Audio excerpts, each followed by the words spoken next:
call a meeting to order at 7:04 p.m. And our first item of business is a pledge of allegiance. If you'll please stand and join me.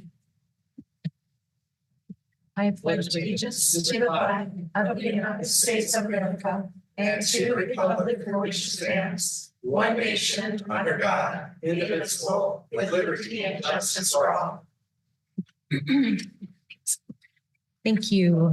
Next item on the agenda is approval of minutes of the April 23rd, 2024 meeting of the Vail School District Governing Board. Is there a motion to approve the minutes? So moved. Seconded. Mr. King moved and Mr. Buster seconds. All in favor, please signify by saying aye. Aye. Any opposed? Not seeing any, the motion carries. Next item on the agenda is general functions, staff, student, and community recognitions. Mr. Crew? Thank you, President Tippett and members of the board. It's a little hot, Micah. Yes. Thanks. Test. All right, I'll keep talking and you'll get me adjusted. Thank you all for being here. We do have some special announcements. We were the way earlier honoring folks who are retiring from Vail, and I'd just like to call them up.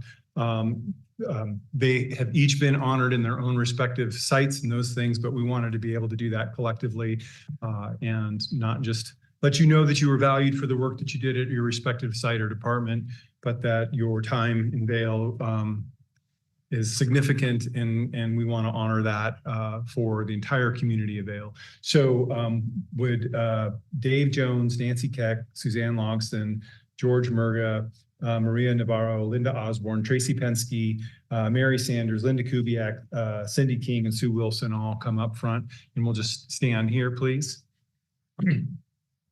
And as you do that, we're going to I'm going to ask the board to come around and take a picture. And each of these people have represented Vail in a variety of capacities and in a variety of roles. I think the thing that signifies the commonality amongst them all is the care with which they did their work. They loved those that they worked with, and they loved serving our community as a whole. So it's a deep honor to recognize you tonight, and we're very it's a bittersweet moment in that you will all be leaving us. We're excited for you and your next steps in your journey. So thank you all for being here.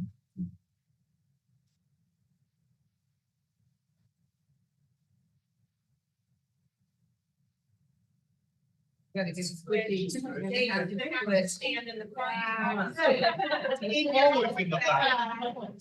All you folks, we should share something, little extra something. This is a token of appreciation from the governing board. It's our Vail School District Challenge coin for you to all take with you and hold as a memento. And just know that we are so grateful for each of you.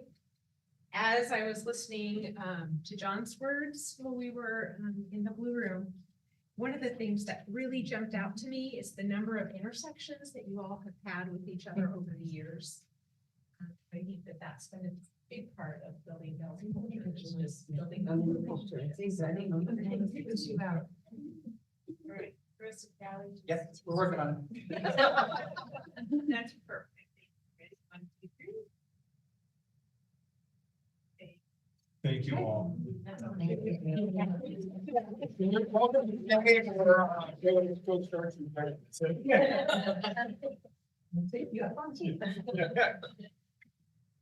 Thanks. Thank you. We also have a few recognitions this evening, beginning with Mr. Barger and followed by Mrs. Brockman. Mr. Barger.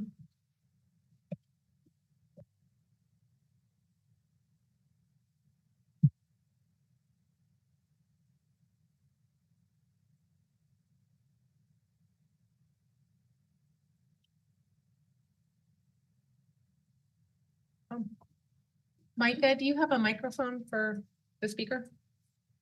One moment while we grab a microphone.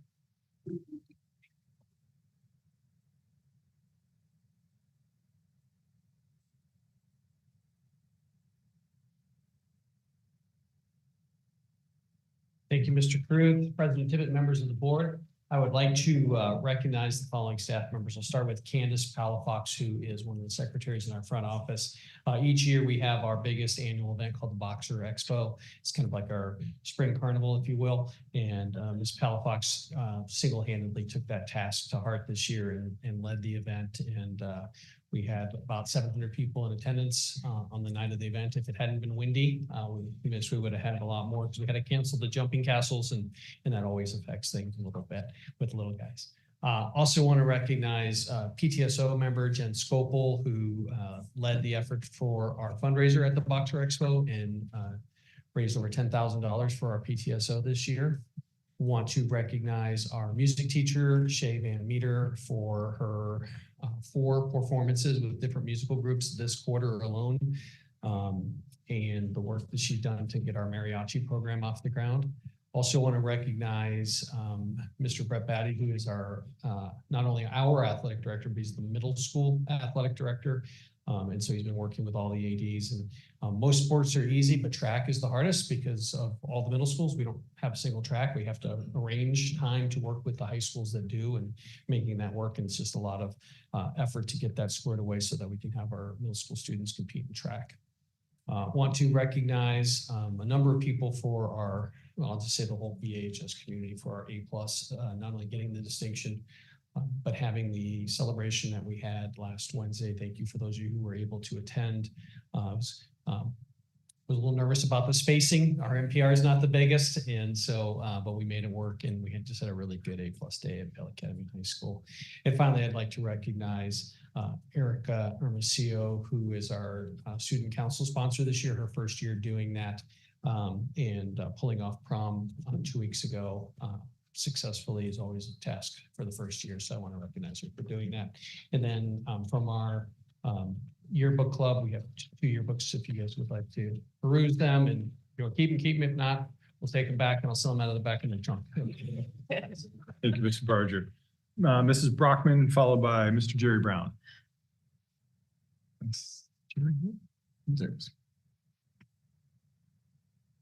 Good evening, President Tippett, Mr. Cruz, members of the board. I would first like to recognize the office staff at VIP. We began our enrollment process for the 24-25 school year in March. And these ladies have been working nonstop on creating our new enrollment packets, making phone calls, answering emails, giving school tours, and doing it with a smile on their face. Their positive attitude, their dedication, and their hard work is greatly appreciated. So thank you to Kim Clark, Holly Crabb, Tiffany Crabtree, Patty Gallimore, Lisa Hendrickson, and Brenda Younger. I would also like to thank all the related service staff at VIP, the pre-K teachers, and Kathleen Hood, who all played such an integral part of our kindergarten transition process. From the paperwork days, all of the observation days, all the team meetings with the elementary schools, this entire process was such a success from start to finish. And our families are so fortunate that we have this process here in Vail. Our staff held a total of 110 meetings for special education students going into kindergarten next year. Lastly, as we are wrapping up this school year, I want to thank and acknowledge the entire staff at VIP. They are just such a remarkable group of people who serve our families and communities with their heart. So I just thank them for their dedication. Thank you. Thank you. Mr. Brown, followed by Mr. Campos. Good evening, President Tippett, Mr. Caruth, and governing board members. I'm here to recognize Jerry Wood, Oscar Casillas, and Ramon Pesqueda from the Facilities and Maintenance Department. When a landscape vendor was unable to complete groundwork for a concrete sidewalk project that I have, it's planned for the Professional Development Center, I reached out to Jerry and the facilities team for help. Oscar and Ramon responded very promptly, and despite their heavy workload, they were able to clear the ground of tree stumps, rocks, and asphalt. And if you've ever been there, you know exactly what I'm talking about. That area was just so bad. But they cleared it all out, and they prepared it for the new sidewalk that we want to install there. Their willingness to help with this project was a huge piece for me. It saved us a lot of money having to go to that landscape vendor. and it also allowed the project to move forward as scheduled. I also want to recognize from our transportation department, Bruce Lang, bus driver, and Brandon Baki, a mechanic, for their work in washing, driving, and presenting one of our school buses and our service truck, our shop service truck, at the Eric Hyde Foundation's Fallen Officer Memorial event this past weekend at Randolph Park. Bruce and Brandon made sure that these district vehicles were clean and presentable for the public to see them at the Touch a Truck event. And they showed the vehicles to families and children that participate in that event. So, thank you. Thank you, Mr. Brown. Mr. Campos, followed by Mr. Chesbro.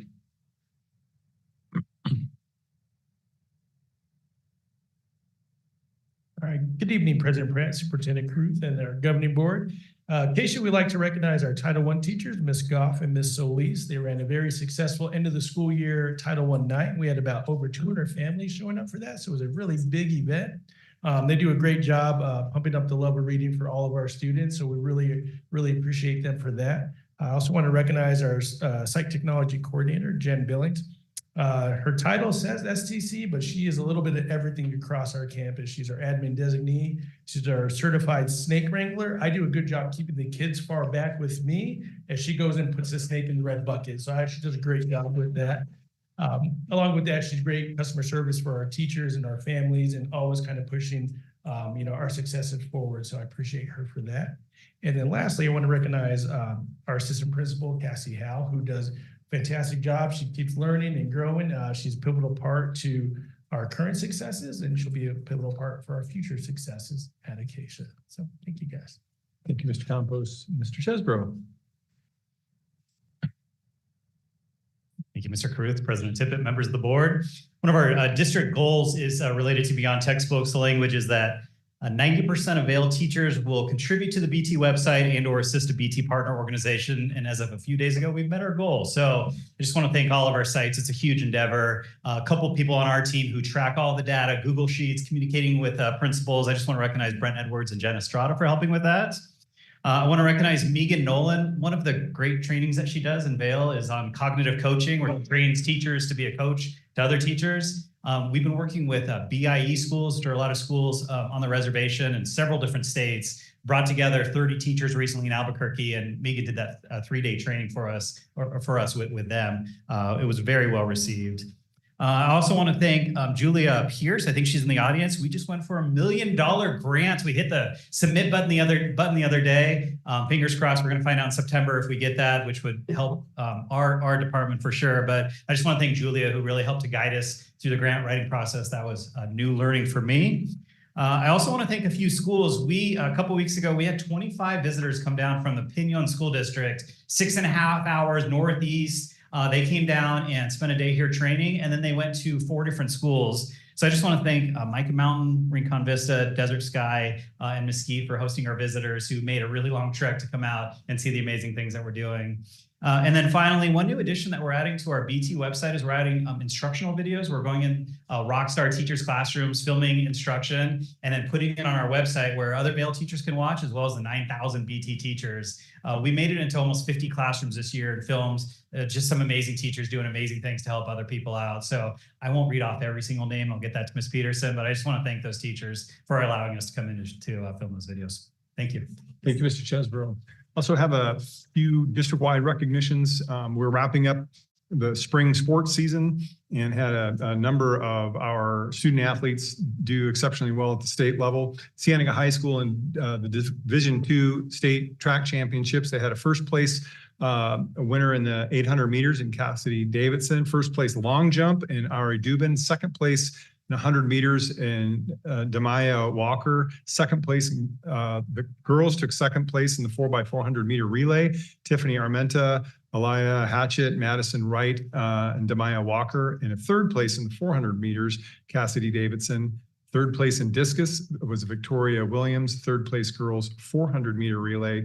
was Elia Hatchett, Rose Bartlett, Tiffany Armenta, and Cassidy Davidson. Micah Mountain High School also had a number of athletes do quite well. Their softball team made it to the Final Four in the semifinals, and they had track medal winners at the state level in the Division III, and Tavon Biancuzo, Noah Macias, Burke Wood, Kason Colbert, Haley Burke, Emma Quigley, Alana Ava, Soraya Grace Brandy, Kyla Boxley, Madison Vigil, and Armas Biancuzo were all medal winners. And then the boys 4x100 won the state championship, and Tyree Evans, Jordan Perry, and Micaiah Prescott, and Noah Black. And the cherry on top this year was Empire High School girls softball winning the state championship on Saturday again. And that was the Empire High School softball's third state championship. So great work by all of them. Congratulations to the student athletes and their coaches and their families. That's all we have for staff, student, and community recognitions this evening. Thank you, Mr. Kruth. Next item on our agenda is call to the public. At this time, the board may consider and discuss comments and concerns from the public. Those wishing to address the governing board on items not on tonight's agenda may do so at this time. Speakers are requested to hold their remarks to 3 minutes, and in accordance with open meeting law, board members may not respond, comment, or ask questions of speakers regarding issues that are not on tonight's agenda. We'll go ahead and begin with Ms. Geraldine Kleber.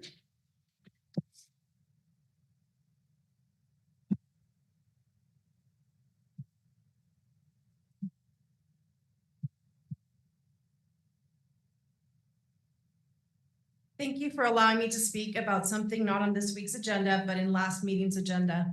No action has been taken by this board, Mr. Caruth, Mr. Beam, or Mrs. Middleton since the bomb threat incident a few weeks ago.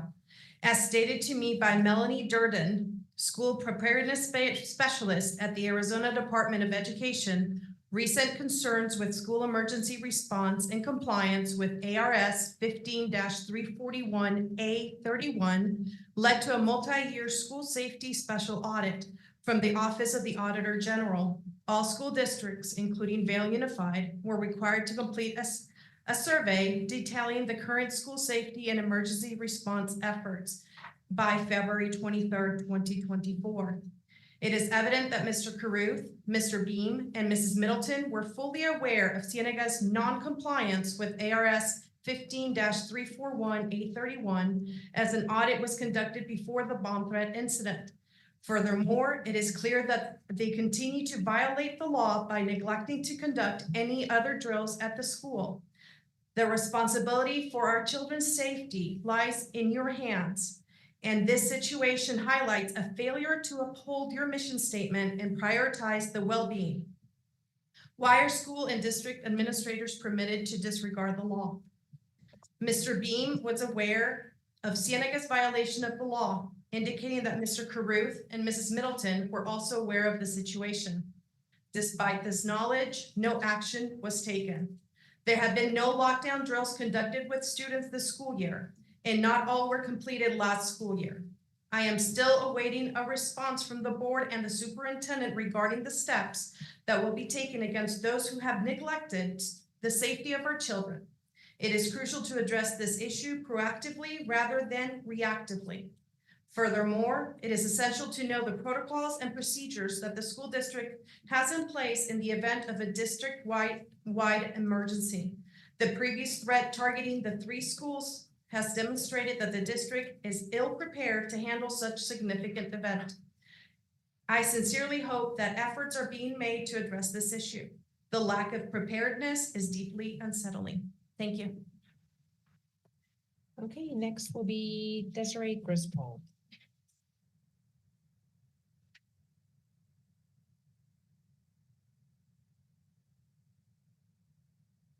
Good evening. My name is Desiree Griswold. I'm a driver at the Vail Transportation. However, I did not come to speak about myself and my position. My daughter's a senior here at the Vail School District, and recently I felt unsettled when I thought one of our schools dropped the ball by not recognizing my daughter and all her hard work. not only did they drop the ball, but they realized was not going to have their senior parade at her past schools. When she learned of this, I was going to be the driver for Micah's parade. She instantly emailed the principal and asked if she could walk behind his senior class. When he responded, not only was he okay with her walking, but he allowed her to lead their class in the parade. Mike Mountain not only made me forget how upset I was, but made me feel so blessed to be a part of the Bell School District. And everyone kept asking her if she was the valedictorian and made her feel so appreciated, made me very proud. Just to be able to see her light up. I just wanted to take this time to say thank you. Thank you for going above and beyond. Thank you, Micah, for loving our students, not just ones that are enrolled at Micah. This is part of her legacy, and I'm so grateful that they were there to help her, make her feel that all her hard work was worth every moment. Thank you guys for allowing me to speak tonight as well, and allowing me to say thank you to Micah Mountain and all that they're doing for Zephyr. Thank you. My daughter would like to see if she could speak. Is that okay? Or is that past the time? She has a minute left of your time.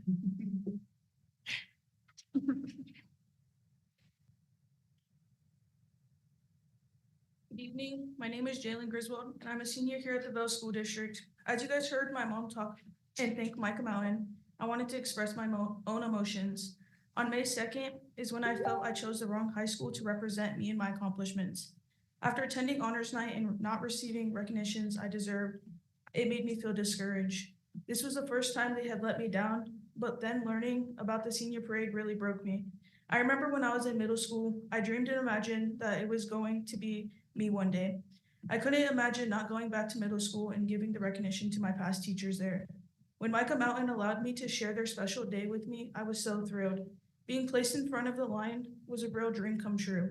I cannot express my appreciation enough to Micah Mountain. Thank you for being the true picture of what the Bell School District is. Thank you. Okay.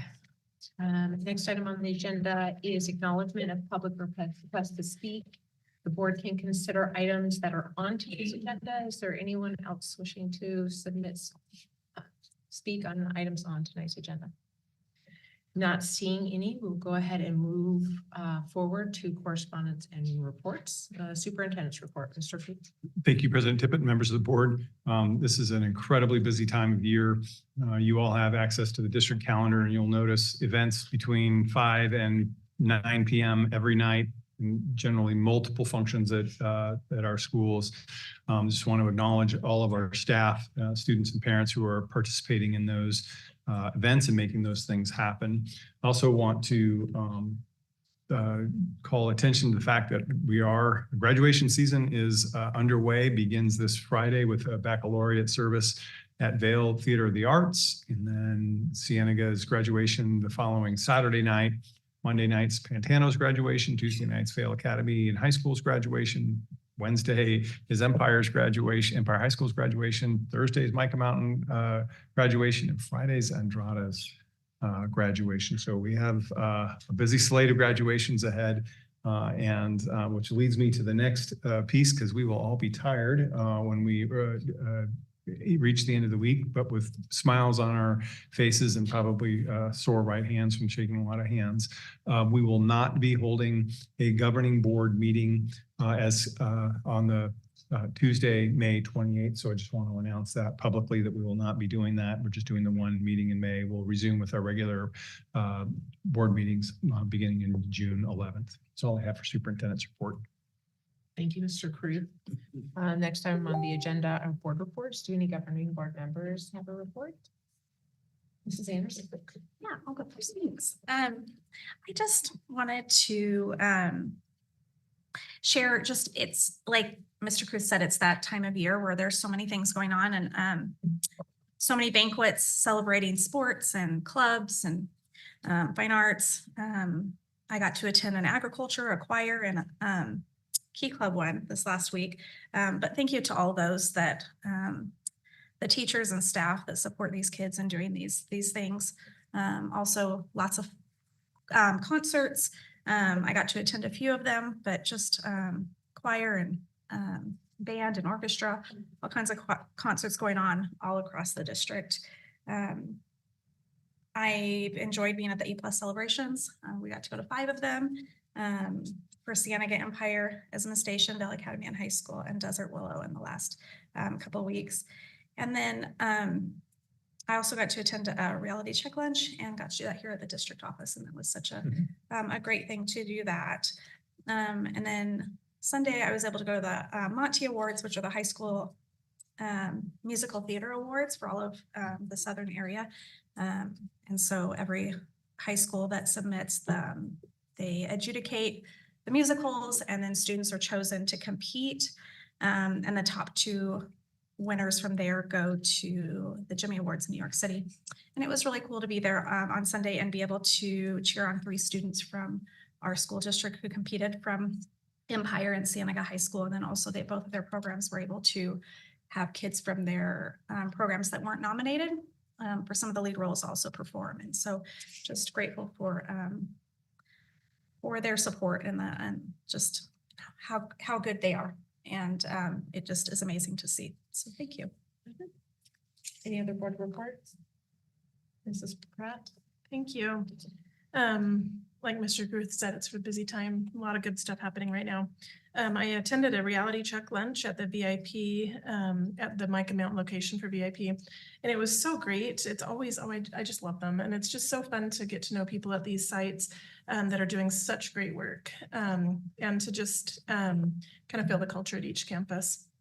I spent an afternoon judging for the hackathon at the U of A Tech Park this last week, and I love the hackathon. I know it's a ton of work, but the kids, it's so important to a lot of these kids. They just decide a problem that they want to solve, and it's so fun. I got to judge the elementary school kids. So if you could imagine giving a kid 2 or 3 minutes to just present a problem that they thought of and how they would solve it. It was so fun and so creative. These kids, I just wanted to take them home.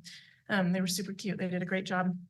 And I just want to recognize everyone who, and I'll email you, Ms. Peterson, everyone who worked on the hackathon. I also want to, last week was Teacher Appreciation Week, so I just want to acknowledge all of our teachers and staff and all the good work that they do that really changes lives. I also have attended 5 of the A+ celebrations, and it's so great to go to each campus. They're all different, but all so good, and just see the ways that they celebrate kids on their campus. And then last, I just want to give a warm welcome back to Ms. Peterson, and to say thanks to all those who stepped in when she was gone. But it's so good to have you back, Ms. Peterson. Yes, it is. That's it. Sure. Mr. Buster. To avoid saying ditto, ditto, ditto, welcome back, Cindy. You were missed. Glad that you had great folks taking care of you, as well as here taking care of us in your absence. But we really, really appreciate everything you do and really happy to have you back. Happy Teachers Appreciation Week. Happy National Teachers Appreciation Day. Principals, assistant principals, staff, you all do the hard work. Every A+ school that we had the opportunity to go to, and it's been 5 for this year thus far, just such amazing teachers and students, and they're so loving and caring and just embracing, and it's so smart and so talented. It's just amazing having the opportunity to be there, celebrating side by side with the phenomenal community that we have. Beyond that, really looking forward to graduations coming up. So in preparation for the next following weeks, congratulations to the graduates, congratulations to the parents. But really, congratulations to you teachers. I know these kids have been yours for, if not a semester, a year, or multiple years. And I know talking to teachers, you almost feel like they are your kids. and you embrace them, you care for them, you nurture them, and now you're setting them off into the world. And because you are part of this district, you are setting them off into the world to do bigger, better, more successful things. So thank you. Thank you, Mr. Preston. No report, Mr. King. Okay. Thank you, everybody, for your reports, and I love this time of year. It is joyful, and there's a lot of energy. I think no matter what type of school that you are at, like there's just that energy and that fervor and excitement about promotions or graduations, and just moving forward to the next grade. And, you know, little kids just feeling like they're so big now that they're going to second grade. And I just want to send out a hearty thank you, and keep going to our staff who are in the thick of it at sites, and still have so many balls in the air for the next week and a half. Thank you for your every extra effort and making our kiddos feel special. Thank you. Okay, we'll go ahead and move on to the next item on the agenda, which is the consent agenda. All items listed below are consent matters and will be considered by one motion at this time. There will be no discussion of consent items. Any board member may remove an item from the consent agenda by request. All items not accepted and approved as part of the consent agenda will be considered individually. Do any board members wish to pull an item from the consent agenda? Okay, I'm not seeing any. I'll go ahead and ask Mr. Caruth to make the motion. Thank you, Mrs. Tippett. Members of the board, it's recommended that the Vail School District Governing Board approve all items on the consent agenda as presented. I'll accept a motion. I'll motion. Mrs. Anderson moves. I'll second. And Mrs. Pratt seconds. We'll go ahead and call for the question. All in favor, please signify by saying aye. Aye. Any opposed? Not seeing any, the motion carries. Normally we would go ahead and move on to old business number 5, but we would like to fast track a couple of important points of business here and new business. So we'll go ahead and start with new business. A, Corona Foothills Middle School Assistant Principal position. Mr. Cruz. Thank you, President Tippett, members of the board. As you are aware, we have a vacancy for an assistant principal position for next school year at Corona Foothills Middle School. We've followed our standard process for filling that vacancy. We posted the position. We pulled together a group of staff and parents to review the applications, create characteristics that we're looking for, common language around what we feel would best serve both in that role and the school, and then we begin the interviewing process. We had a number of candidates apply, and it was unanimous that the committee is recommending to you Mr. Brett Batty for the assistant principal position at Corona Foothills Middle School. Mr. Batty is in his 17th year as an educator. I think early in his professional life, he tried to move away from a family of educators and think, I'm going to strike out and do something else. And then he met this really cool girl at his job who also was from a family of educators. And she said, you know, I'm teaching, you go do your thing. And then pretty soon, Mr. Brady was realizing that was his call.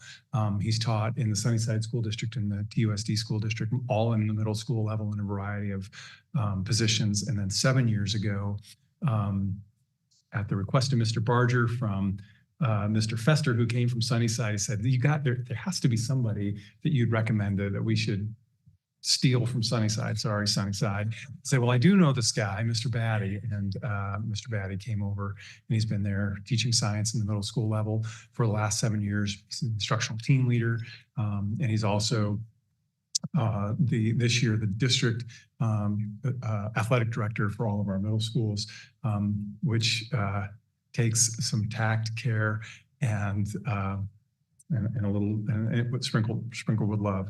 So it's super exciting to see Mr. Batty move forward into this position. I think I would say personally, I think it's a wonderful match, both for Mr. Batty, Margaret Stewart, who's the principal there. And by the way, Mrs. Stewart literally called me from the urgent care and said, "I'm so sorry, I'm sick, I can't make it." Otherwise she would be here as well. But I said, "Please, it's okay, Margaret. None of us want to share your cold. There's plenty of time to do celebrations later." But I'm really excited for the fit and I'm honored to make a recommendation to you tonight. So the recommendation is that the Vale School District Governing Board approve Mr. Brett Batty to be the next assistant principal at Corona Foothills Middle School effective July 1, 2024, as presented. I'll accept a motion. So moved. Mr. Seconded. King moves and Mr. Buster seconds. Any comments or questions? Mrs. Anderson? I am thrilled for you. I had the pleasure of being on a different committee and getting to learn about you quite a few months ago. And I left that experience a huge fan of yours. And when it came across that you were chosen, I was thrilled. In fact, I think I told everyone, I'm like, you know, that was my only experience with you. But if my child was there, I would be so thrilled to have you teaching them, interacting with them. And I know that Corona Foothills is in good hands. And so I just want to say congratulations and thank you. And just know that how impressed I was and just that you're going to do good there. So thank you. Thank you. Any other comments or questions? Mrs. Anderson? I mean, Mrs. Pratt. I'll answer to Miss Anderson. Yeah. I just want to say thank you so much. I love hearing when we have teachers in middle school, just knowing that they've been teaching middle school for such a long time. There's so many people that kind of feel like, oh, middle school, no way. And so I love hearing when educators just really embrace middle schoolers and love that age group. So I'm really excited to see you at Corona Foothills. Thank you. Congratulations. Any other comments or questions? All right. Well, congratulations, Mr. Batty. We're excited to see you take this next step into your career and taking care of our families at Corona Foothills. Excellent. I will go ahead and call for the question. All in favor, please signify by saying aye. Aye. Any opposed? Not seeing any, the motion carries. Do you want also in the audience with Mr. Batty tonight is his wife, Emma, who some of you may recognize. This is a 40 under 40 winner when Mrs. Pratt was a 40 under 40 winner. She's a principal at Bank of Verde Elementary School. There are two children at Sonita Valley and Rincon Vista. And some of you might also recognize the pretty lady sitting next to, on the other side. The other pretty lady on the other side is Miss Diane Kent, who is a dear friend and mentor who served a long time in Vale, and her husband, Andrew Kent, who are also educators. So Mr. Batty went from, I'm not going to be in education, to being surrounded by educators. So anyways, welcome, Brent, and congratulations. Thank you all. You're welcome to stay.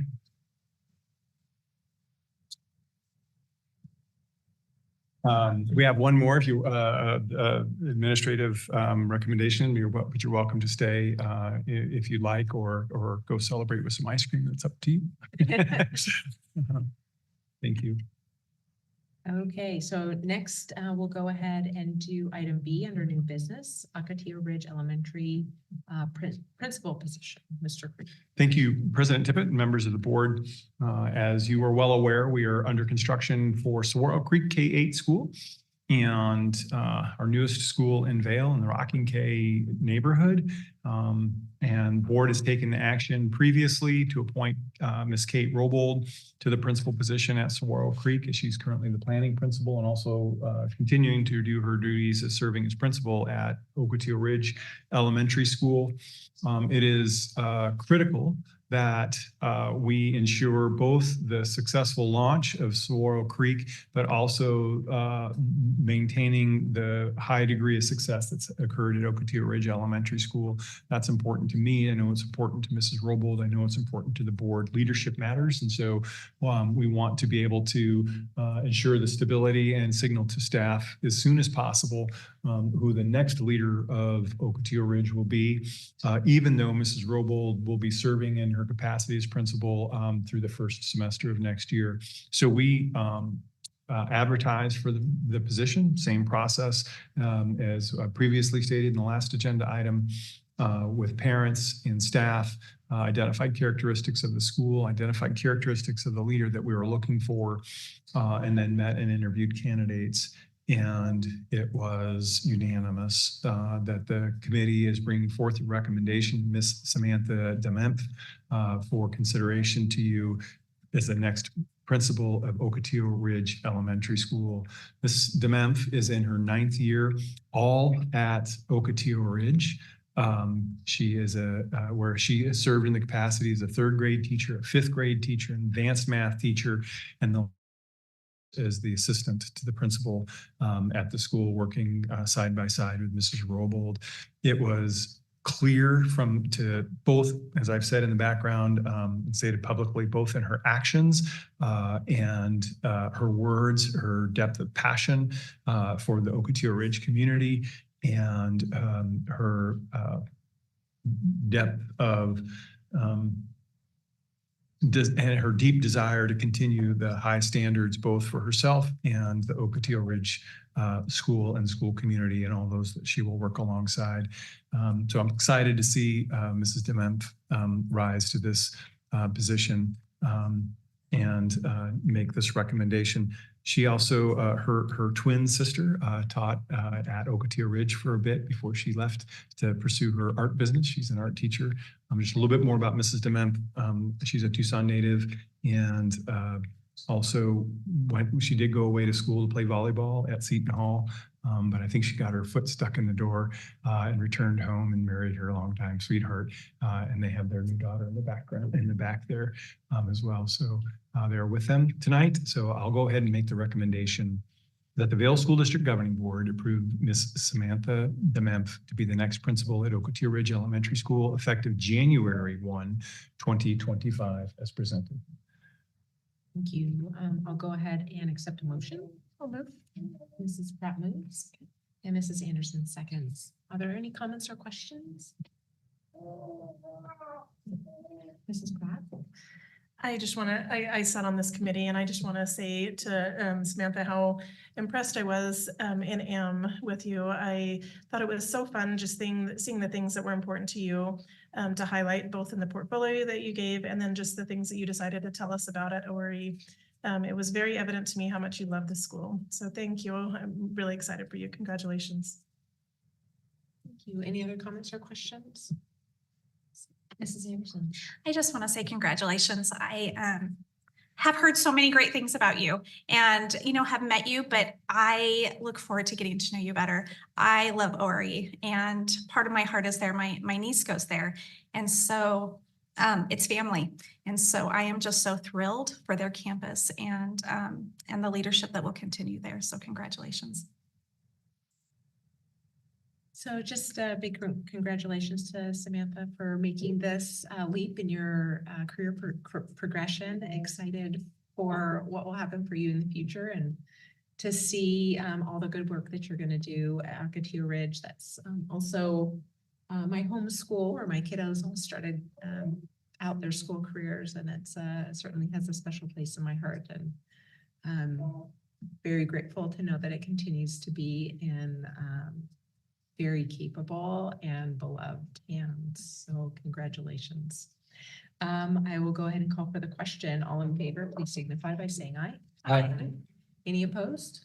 Not seeing any. The motion carries. Congratulations.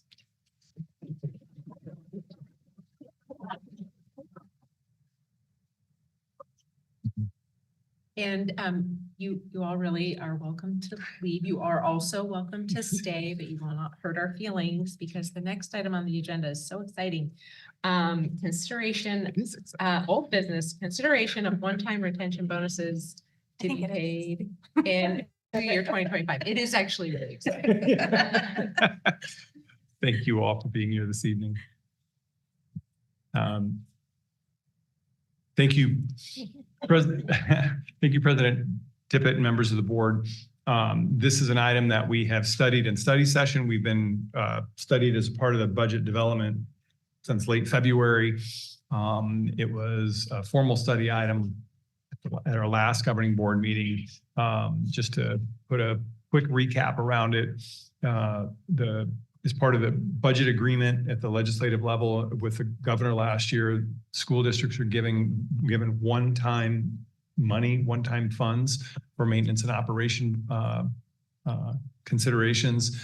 We are using a portion of that one-time funds, and anytime you receive one-time funds, it can't go to anything that's reoccurring, because once that money's gone, if there's a reoccurring cost, then there's no money to pay for that. So it's how do you use those one-time funds to leverage maximum benefit. We're using a portion of those one-time funds in combination with one-time Proposition 301 funds to bring forth a recommendation of a 2.5%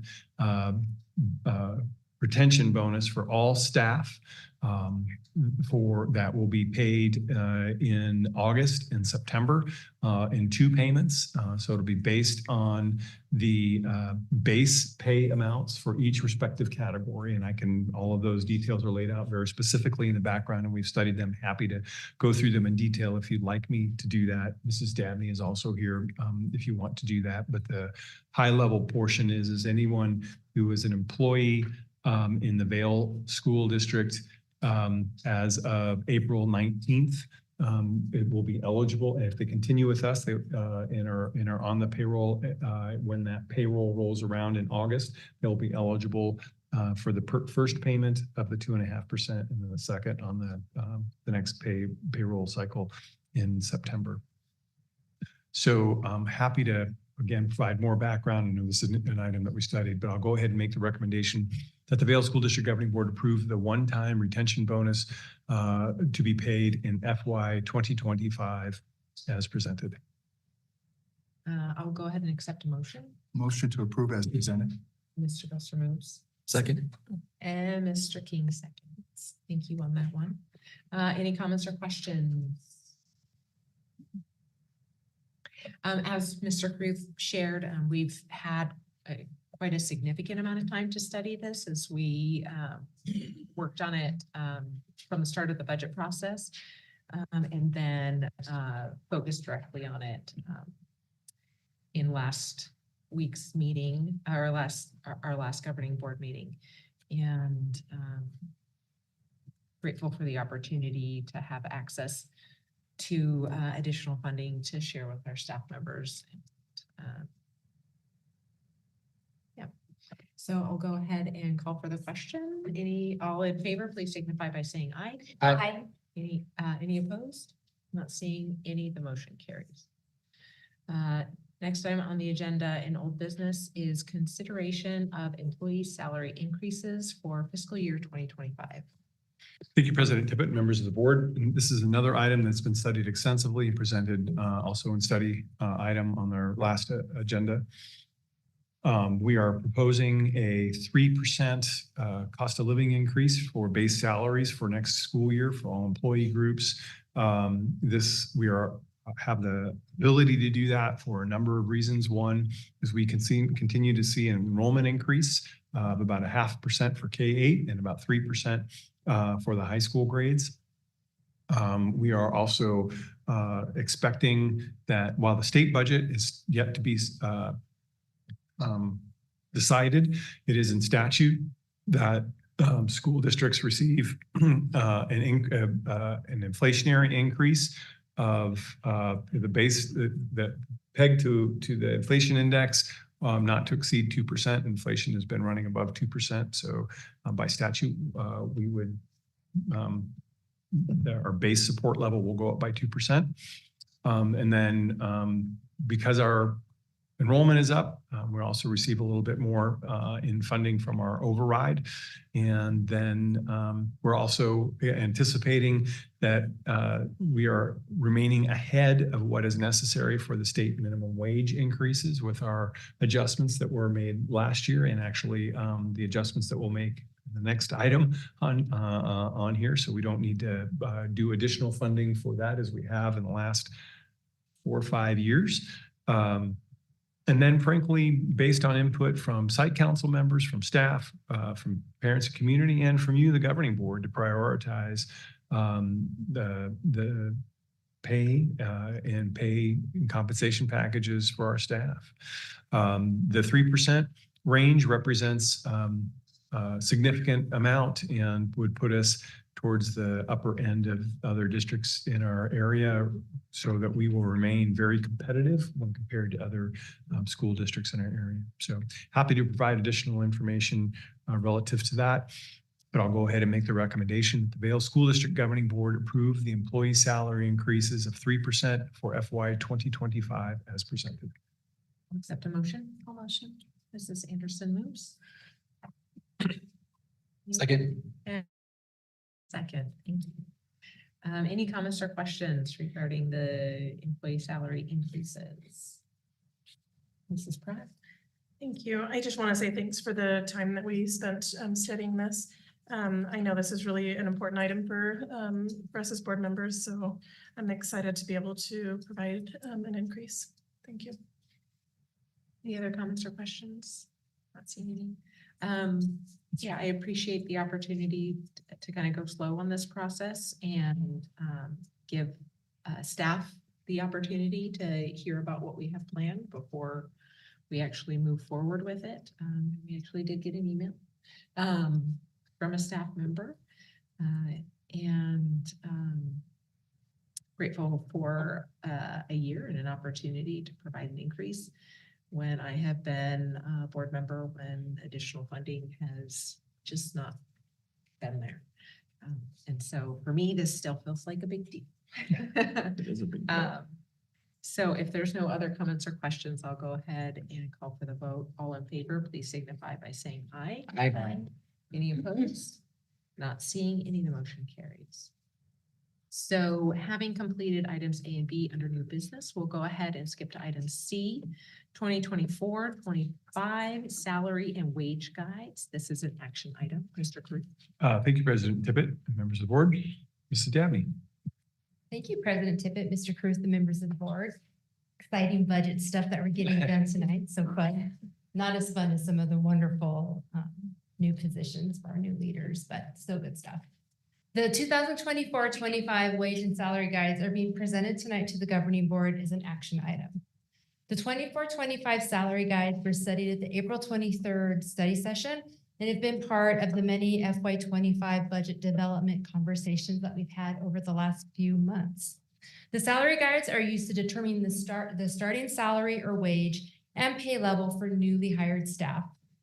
Administration is recommending that base salaries on the district's wage salary guides increase as follows. An increase of 2% on the certified pay guide. On the classified pay guide, an increase of 2% to each hourly pay level, and a 2% increase on the salaried levels 21 through 24. A 2% increase on the occupational and physical therapist pay guide. A 2% increase on the school psychologist pay guide. A 2% increase on the speech language pathologist pay guide, and a 2% increase on the principal assistant principal pay guide. The pay guides are attached to the board background for your reference. And there's really two primary reasons why the recommendation is a 2% increase on the salary and wage guides. First, as Mr. Caruth mentioned in the previous item, it's really important that we remain competitive in our starting pay. We've made tremendous efforts to attract and retain a highly effective staff. Keeping our starting pay in the top tier of districts in our area has helped us to hire and keep the best candidates. In addition to our competitive starting pay, which the recommended 2% increase will help support, we offer an excellent total compensation package to our employees. The board's direction and support of our total compensation package has made this possible. Our benefits package is one of the most competitive in Pima, or is the most competitive in Pima County. And the opportunity for additional pay that our staff has access to is really unmatched in the area. Teachers have multiple options to boost their W-2s with the various opportunities that are available to them via our incentive pay, our incentive pay plan. Options like home visits, EEPs, coaching, serving on district committees, participating in leadership roles, and several other options provide our staff with the ability to increase their salaries beyond their starting base pay or hourly wage. The second reason administration is recommending a 2% increase on the salary and wage guides is to keep a pay differential between our returning staff and our newly hired staff. This differential helps to offset pay compression that can occur over time. If approved, the cost of the recommended increases to the 24-25 wage and salary guides will be covered within the FY25 proposed district budget. I think that's it. So I'll turn it over to Mr. Cruz.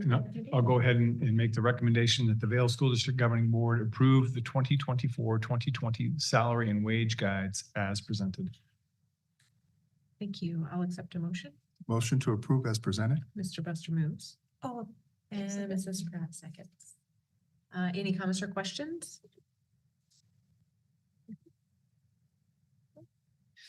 Okay, thank you again for the opportunity to study this over a wide, several weeks as we worked on the budget. And I appreciate all the efforts that are made to ensure that Vail stays competitive locally.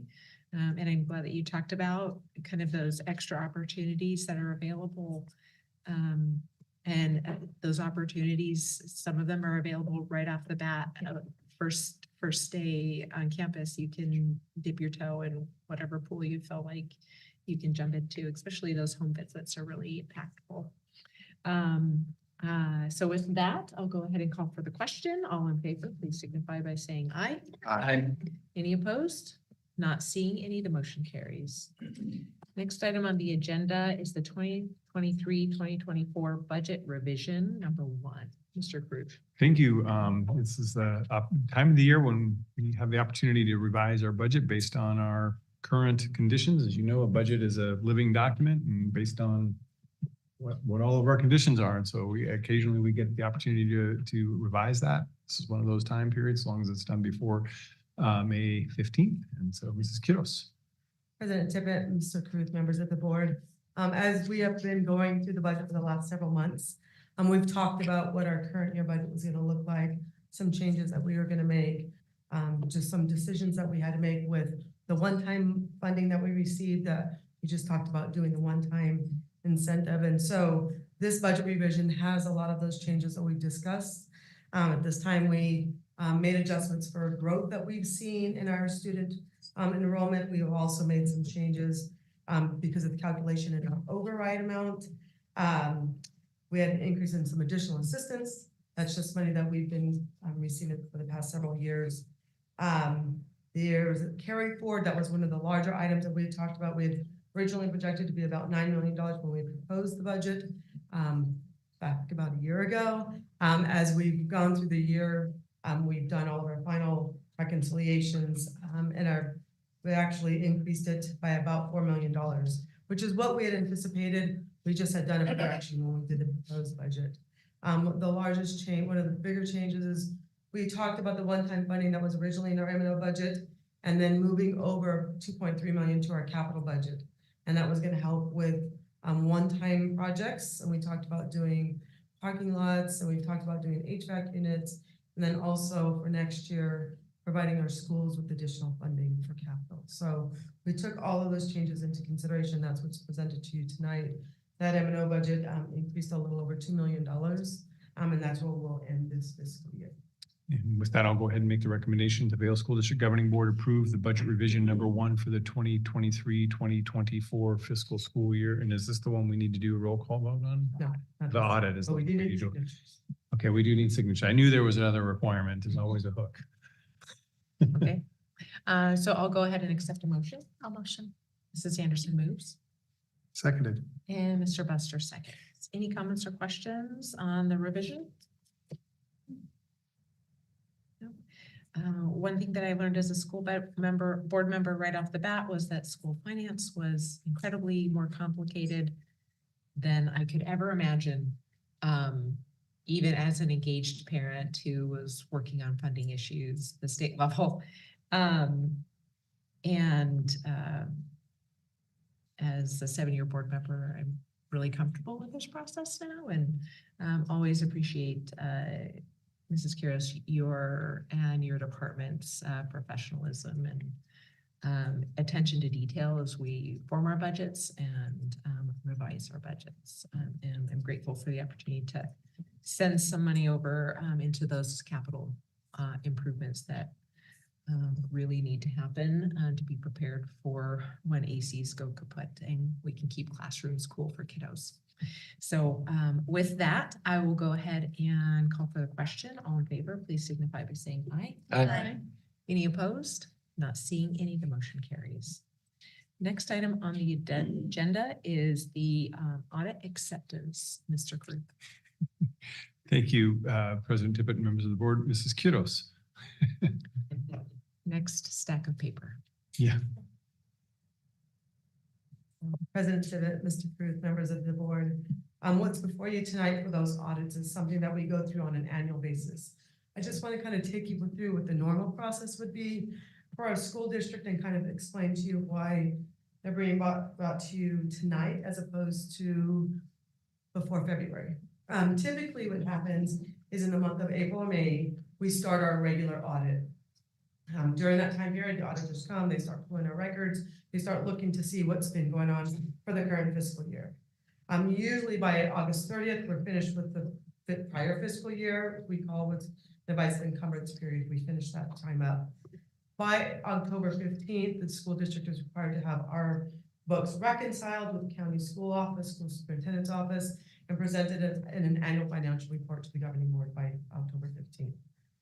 Then what happens, our audit team finishes up the audit. We have everything finalized, and we are required to have reports done by December 31st. That means all of the audit reports, a single audit report, our annual comprehensive annual financial report, and what's called the USFR compliance questionnaire. Those are all required documents that we're supposed to have by the Department of Education and Auditor General's office. By March 31st, we have some reports that have to be filed. And our auditors, Heinfeld Meach, do some filings, and then the school district's required to do theirs. Unfortunately, this year, we were not able to meet any of those deadlines. And that is because our school district reconciles with Pima County School Superintendent's Office, and the Superintendent's Office reconciles with the Pima County Treasurer's Office. That reconciliation hadn't been completed. And that is part of the information that the auditors review during our annual audit. On March 11th, the auditor provided a cash reconciliation from Pima County School Superintendent's Office. However, there was still some major reconcilable items that needed to be addressed, so they couldn't process the reports. On March 20th, I did receive an email from Peter Lang, who is actually in the audience. He is representing Pima County School Superintendent's Office, addressing the issue that they were going to be late with that reconciliation, that they provided us a corrective action plan that we could provide to Department of Education or any other entity that would accept it. However, none of them did. And so we had to just continue on with the process, waiting for that reconciliation to be done. On March 26th, the Pima County School Superintendent's Office provided the auditors with another revised calculation of their reconciliation. There continued to be some issues and they had to work things out. By then, at the beginning of April, the school district, because we had not met the March 31st deadline that we were required to submit, the district had received a notice from the Department of Education, and they put all of our federal grants on hold. They put what's called a global hold on all of our federal programs. And that affects all of our Title I, our special ed grants, our CE grants. So it's pretty significant for the district. I contacted the Department of Education. I provided them all the information that we were provided from the county school superintendent's office to explain to them what was going on. However, that did not make an impact, and they still kept everything on hold. On April 10th, Pima County School Superintendent's Office provided the auditors with what they considered to be their final reconciliation.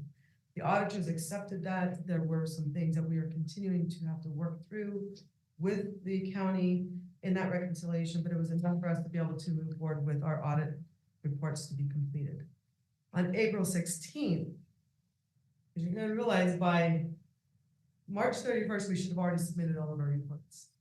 April 16th, the district received a notice from the Auditor General's office that gave us a 90-day letter that said you're not in compliance, you did not provide your reports, and therefore you have 90 days to respond with a corrective action to this issue. On April 17th, we were finally able to review our audit reports, and the auditors started issuing them to us.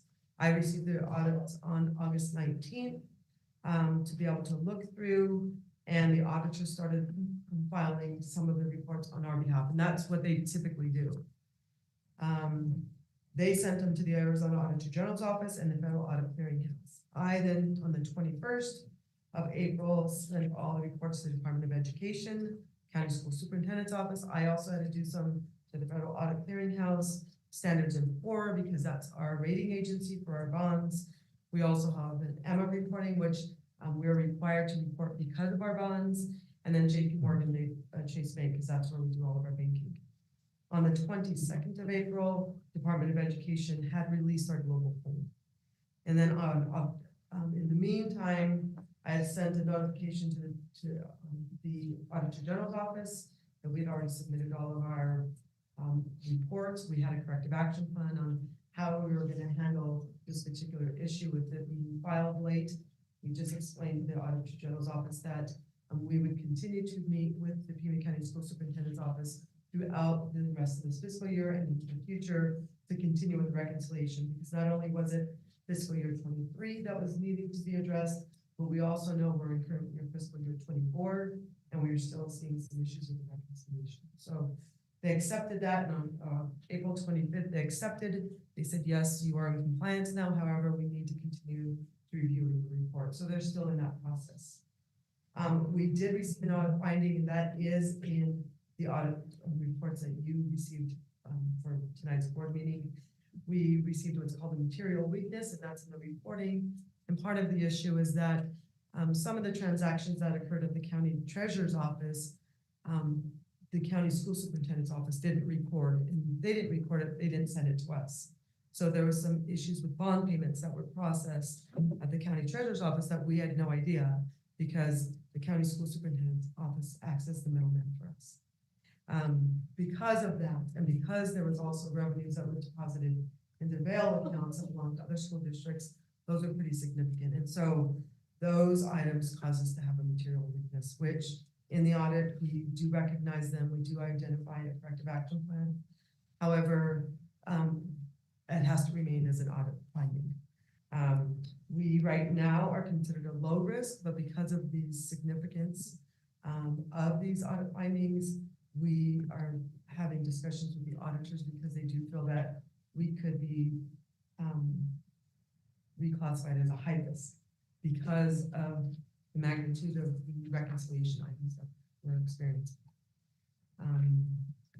We have the other thing that we're going through is that we always submit all of our financial reports to the Government Finance Officers Association for their Certificate of Achievement in Financial Reporting, and the Association of School Business Officials International for Certificate of Excellence. We've received that certificate, that recognition, the entire time I've been in Vail and many years prior to me getting here. We had asked for 4 extensions because of the situation that we're in. We are hoping that these reports will be reviewed, that we will continue to receive those recognitions. But there is concern because of the delay that we've experienced this year. We also are concerned that we may be finished with 23 to some degree, but we are in May of 24, and we are still working through some reconciliation items. And so I know that there was a letter that was included in the board background that was provided by Yep. the county school superintendent's office. Yeah, thank you, Mrs. Kiddos. That was a overlay of the process. Mrs. Kiddos and I requested a meeting with Superintendent Williams and his staff related to this matter. We met and had good, frank conversations with them.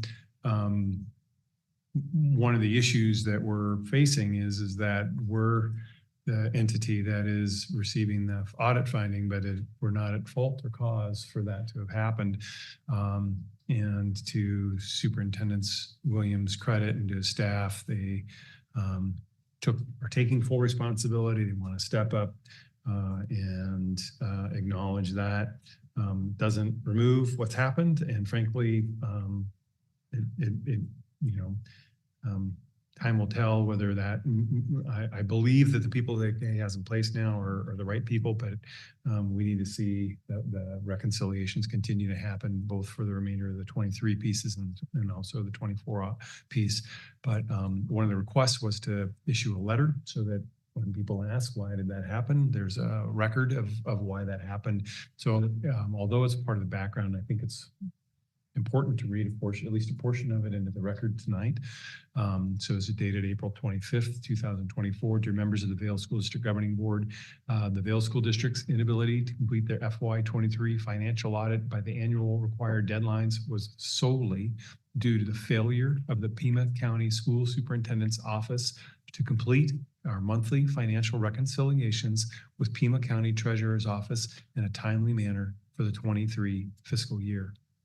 Your district did maintain, with emphasis, its procedures for this reconciliation process and did complete its monthly cash reconciliations to the county superintendent's office.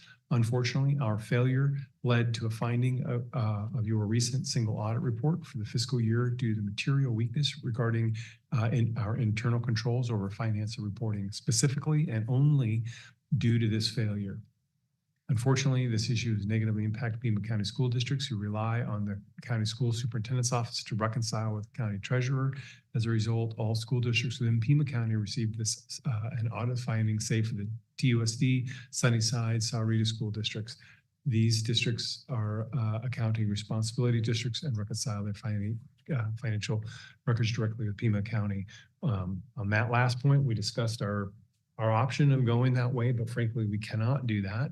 We don't have the option to do that until we are untangled from the audit requirements of which we are currently working through with the county. These repercussions were solely due to a lack of financial controls in my office and are not reflective of the financial health or controls of the Vail School District. I and our county superintendent's office take full responsibility for this issue and the impact it has had on your district. I offer my deepest apologies. The letter goes on to state several action steps that we agreed to that we will take. One of them is working directly with Mr. Peter Lang, who I've known in different capacities for 20 years and have deep confidence in his ability to navigate and understand school finance and in particular federal regulation and title law. So he's spearheading that program. Also, they've brought back a retired financial director at the county office who's retired, Ms. Tina Norton, and actually having retired Pima County Treasurer Beth Ford work directly on these issues. So Mrs. Kiddos is working directly with them. They've assured us that Vail is a priority because we've got to get these things lifted. So far, we're seeing action on that. But I just wanted, again, to read portions of that. Superintendent Williams was forthright, apologetic. It happened. I think it was some staffing issues on his side that he wasn't aware of until it was too late, and then things were entangled. So here we are.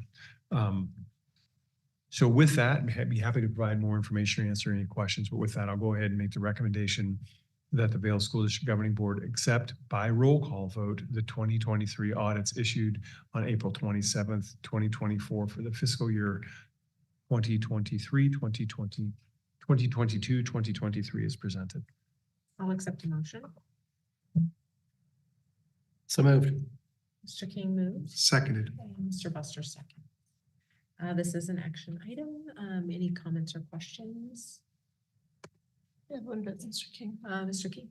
Yes, Superintendent Ruth, Ms. Kittles, what does it look like if we untie from the Pima County Superintendent of Schools to become our own reporting entity so we don't have this issue again? I'll strike at it from a high level and then Mrs. Quiroz can do more details. So we could reconcile directly with county treasurer. We have that law was changed a few years ago for our ability to do that. We can and will consider that. Right now, we're unable to even consider it because we are entangled. We have done our work on the reconciliation side for the FY23 audit, but that FY23 audit is still in process and we are entangled with the FY24. So we couldn't look to do that until those things are cleared up. Is there other details? Mr. Green, members of the board, the school district would have to have 2 fiscal year audits of no findings of reconciliation issues with the Pima County School Superintendent's Office in order for us to be considered for. So we wouldn't be able to do that for at least another 2-year cycle because of the audit We finding. have to be presenting to the State Board of Education, be able to be on a pilot program is what they call it. Mr. King. Yes, would that include, would that increase our need for additional financial people in the business support offices, financial operations people as well? Would that increase our manpower requirements? If we were to go straight with the county, short answer is no. I mean, I don't know, Ms. Quiroz. Mr. Cruz, members of the board, it would take a little bit more because we would be processing all of our own checks with accounts payable, with our payroll, so that may require a little bit more. And when you're reconciling with the county treasurer's office, you're reconciling with large bank accounts, so you may have to have only one additional accountant, just because of the demand. Any other questions? Yes, thank you for explaining that. That was one of my questions. Can you explain what you said? And I just think I don't understand this, right? But you were talking about the bond payments that were processed without our knowledge. Can you explain what that means? Like, to me, it almost sounds like you made a draw on a loan that we didn't even know about. So, but I know that that's, at least I think that's not what it is. So can you explain kind of what that process is? Thank you, President Tippett. Board Member Pratt, Ms. Quiroz. President, Mr. Cruz, members of the board, the county treasurer is the one who actually processes all of our payments for our debt service. That is part of what they do. That is something that is anticipated every year. We are notified from our bond counsel how much to budget for that. They just handle all the processing of it. So because the Pima County School Superintendent's Office is the middle person, the treasurer's office processes it. They send transactions to the Pima County School Superintendent's Office. They post it in their records and then send the district our records to be posting. And so when we didn't receive them, they take care of all those transactions. We don't see reports from the county treasurer's office. We have since asked if we could start receiving those documents so that we know maybe what to expect. But they are payments we expected to do. It's just, we don't do them. The timing of when they're taking place and the dollar amounts change. So. To add some clarification, so correct me if I go run off into the weeds, but the state treasurer, once that's sent, that money is deposited at the county treasurer's. So our bond money's deposited there, and then we make the requests for those funds through the county superintendent's office, and it's that exchange that Didn't happen? that didn't happen. Okay. Right. So the payment wasn't made. We kind of essentially missed our payment? No, sorry. President Tippett, Mr. Cruz, members of the board, the money when we pass a bond, we do it based off of a tax rate, right? We get an approval, we set a tax rate, And those taxes are what we use to pay the bond payments. Mm-hmm. Every year, we require to pay bonds twice a year. Mm-hmm. And so the county treasurer handles, we bring in all the money, they're recording all of the money that we're bringing in for taxes. Mm-hmm. They take those tax funds and then they pay off our debt. Mm-hmm. And that was the payment they were processing. So that didn't happen? I guess I'm That missing what. payment happened. What Uh-huh. didn't happen is when the county treasurer's office sent the reports to the county school superintendent's office, those transactions weren't reported in a timely manner. So when they weren't reported at the county school superintendent's office, the district never received the reports. All the payments were done in a timely manner by the treasurer's office. It's just the reporting never took place in a timely manner. That's what happened. So I think I said, so it's almost like we had an automatic payment. We just didn't get the notification that it happened.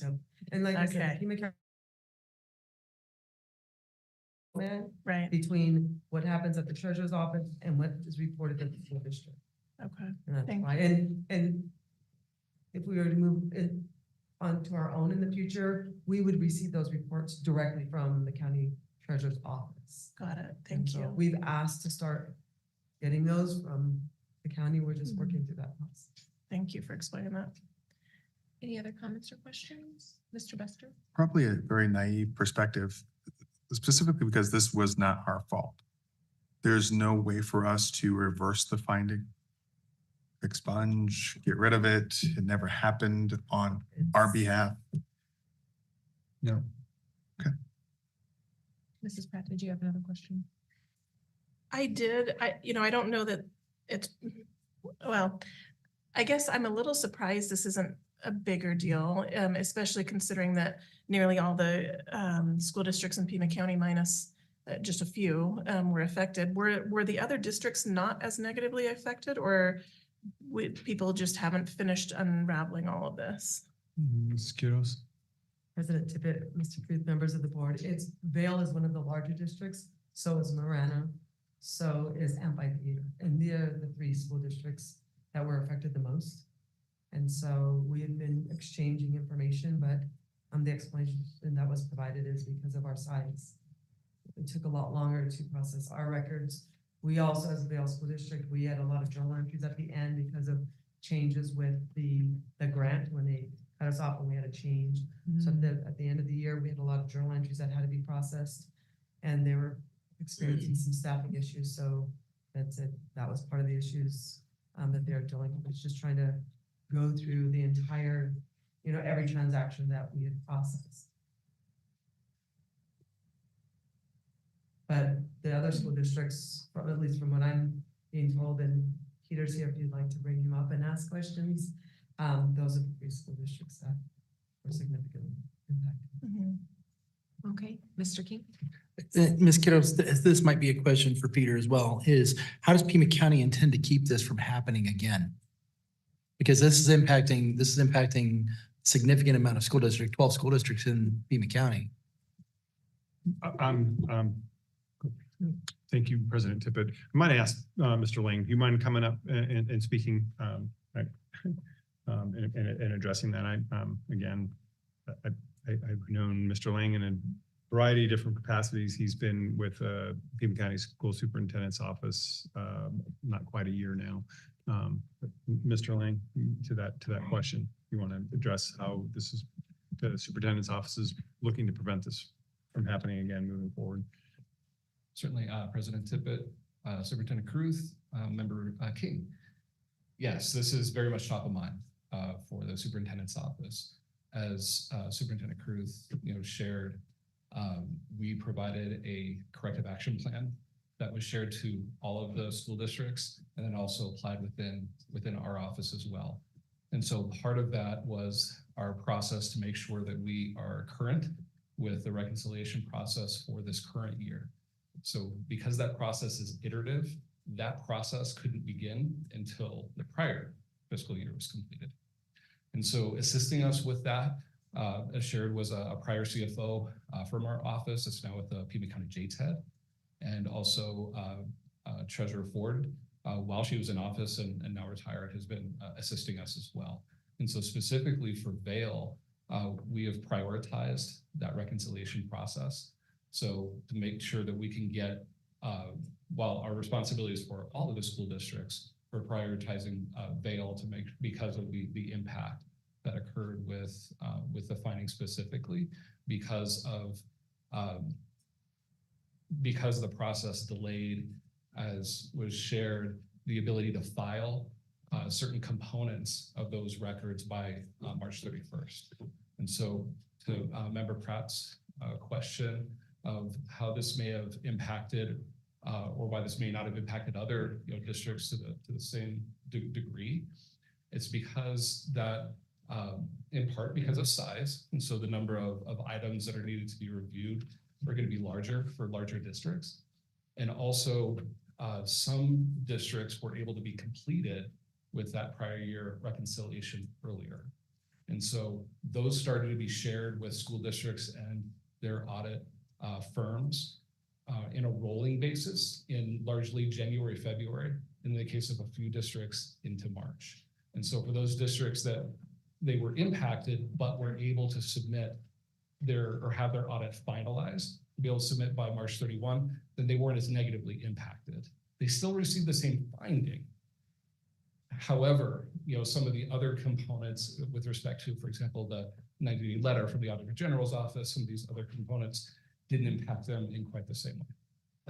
And Mr. Lang, it's also fair to say that the person for whom this originated under is not in that capacity in the superintendent's office any longer. Is that correct?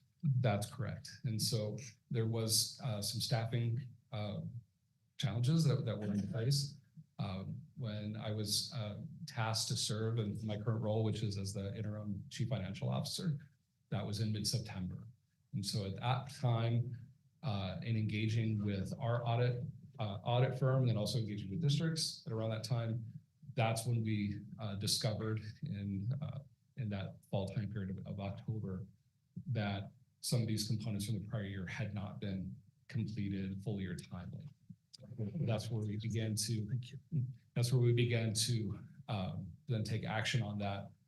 Again, working with Treasurer Ford and Tina Norton within our office, specifically so that they could help get us current as quickly as possible. So that became our primary response to that, in support of both our own audit and also for across the school districts as well. Any other comments or questions? Mrs. Pratt? I guess this is just a unique situation where we as a community honestly are accepting the consequences of actions that were outside of our control. And so just looking at trying to figure out how to prevent this, control the things that are within our area that we can control.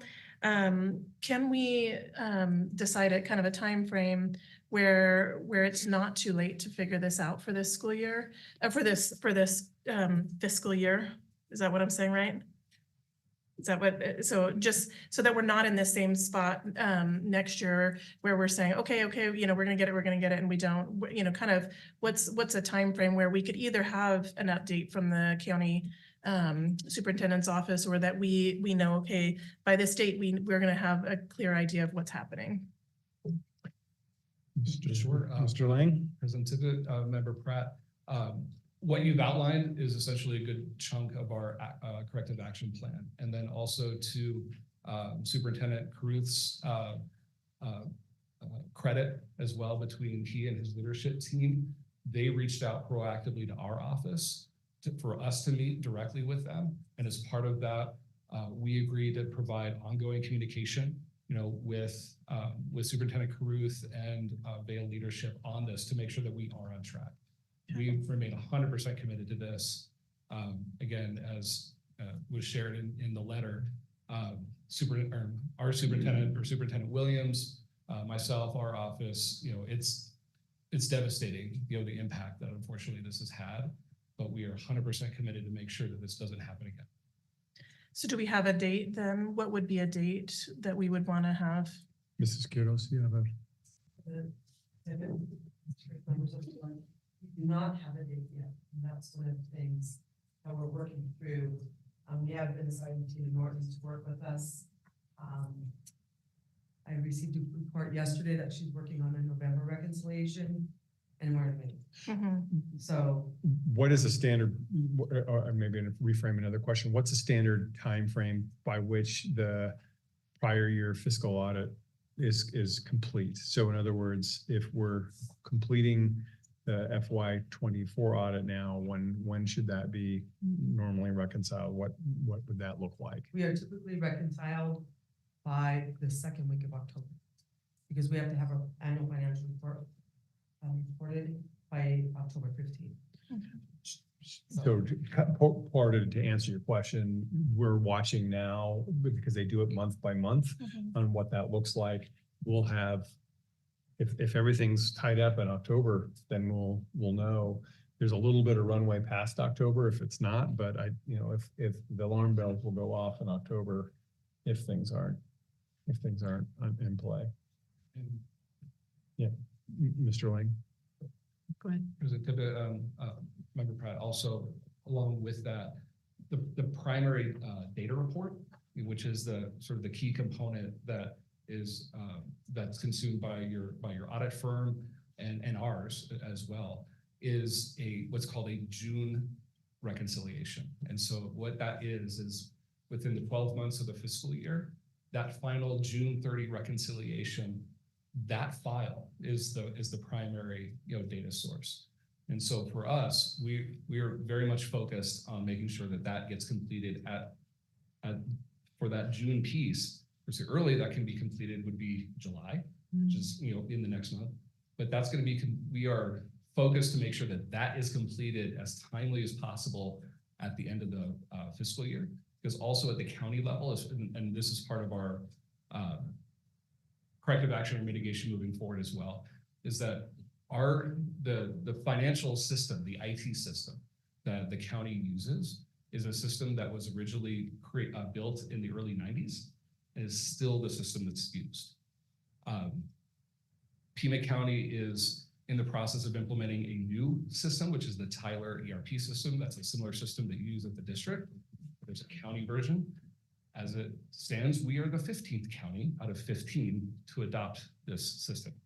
And so by having that system, in place for the start of this next fiscal year for FY25, that's also part of our strategy moving forward, that this doesn't become the same type of issue. But because of that, also that pressing implementation timeline of starting July 1 in the new system, we also have to make sure that we are feeding that system with the most clean and updated data, which makes sense. And so that's also driving us as well. In addition, because it's what we should be doing, it's the duty of our office, but it's also because of these other systems that we're working to put in place.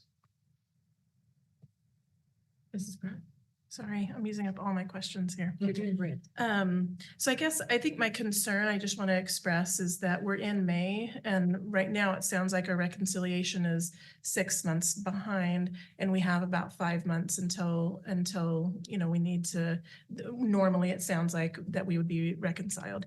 So that to me is a little concerning, especially considering where we are with this audit finding. So I just want to ask Mr. Kruth if we can have maybe monthly updates on this, just so that we're getting updates so that we kind of know where things are. Thank you. Yeah, President Tippett, Member Pratt, absolutely. And that's part of that ongoing communication that we're committed to going forward. Okay. Any other comments or questions?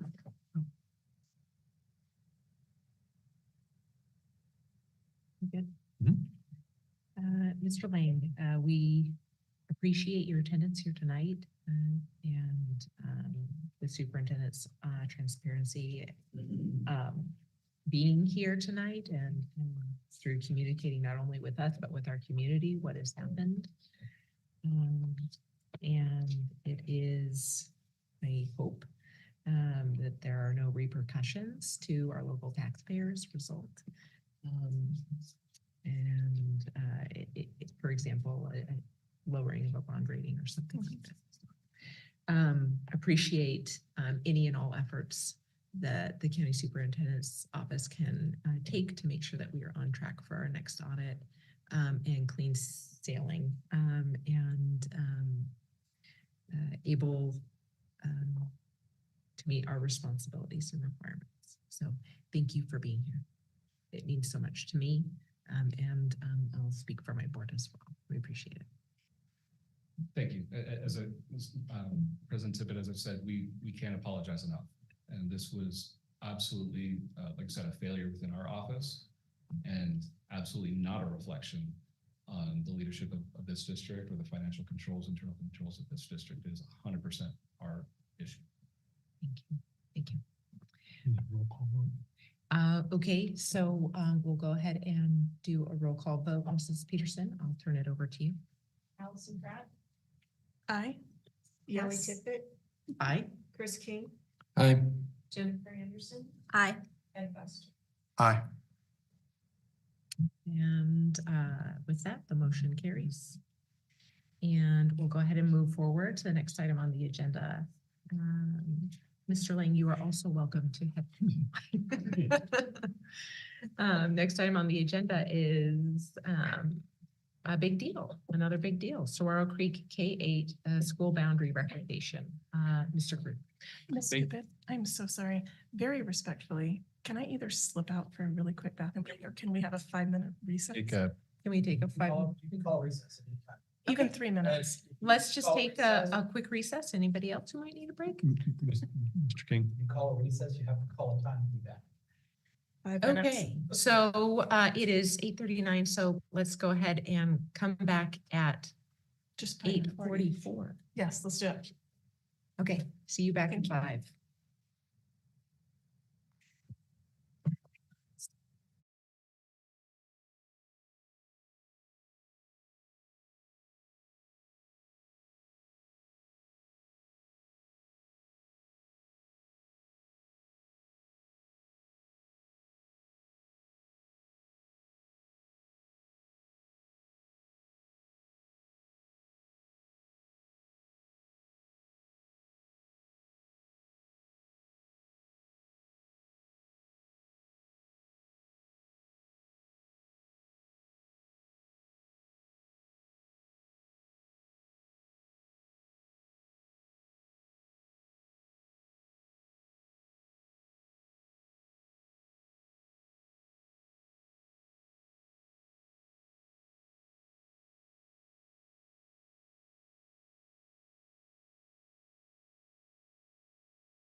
seeing the infrastructure here that we have out in Vale, as well as traffic patterns when making decisions.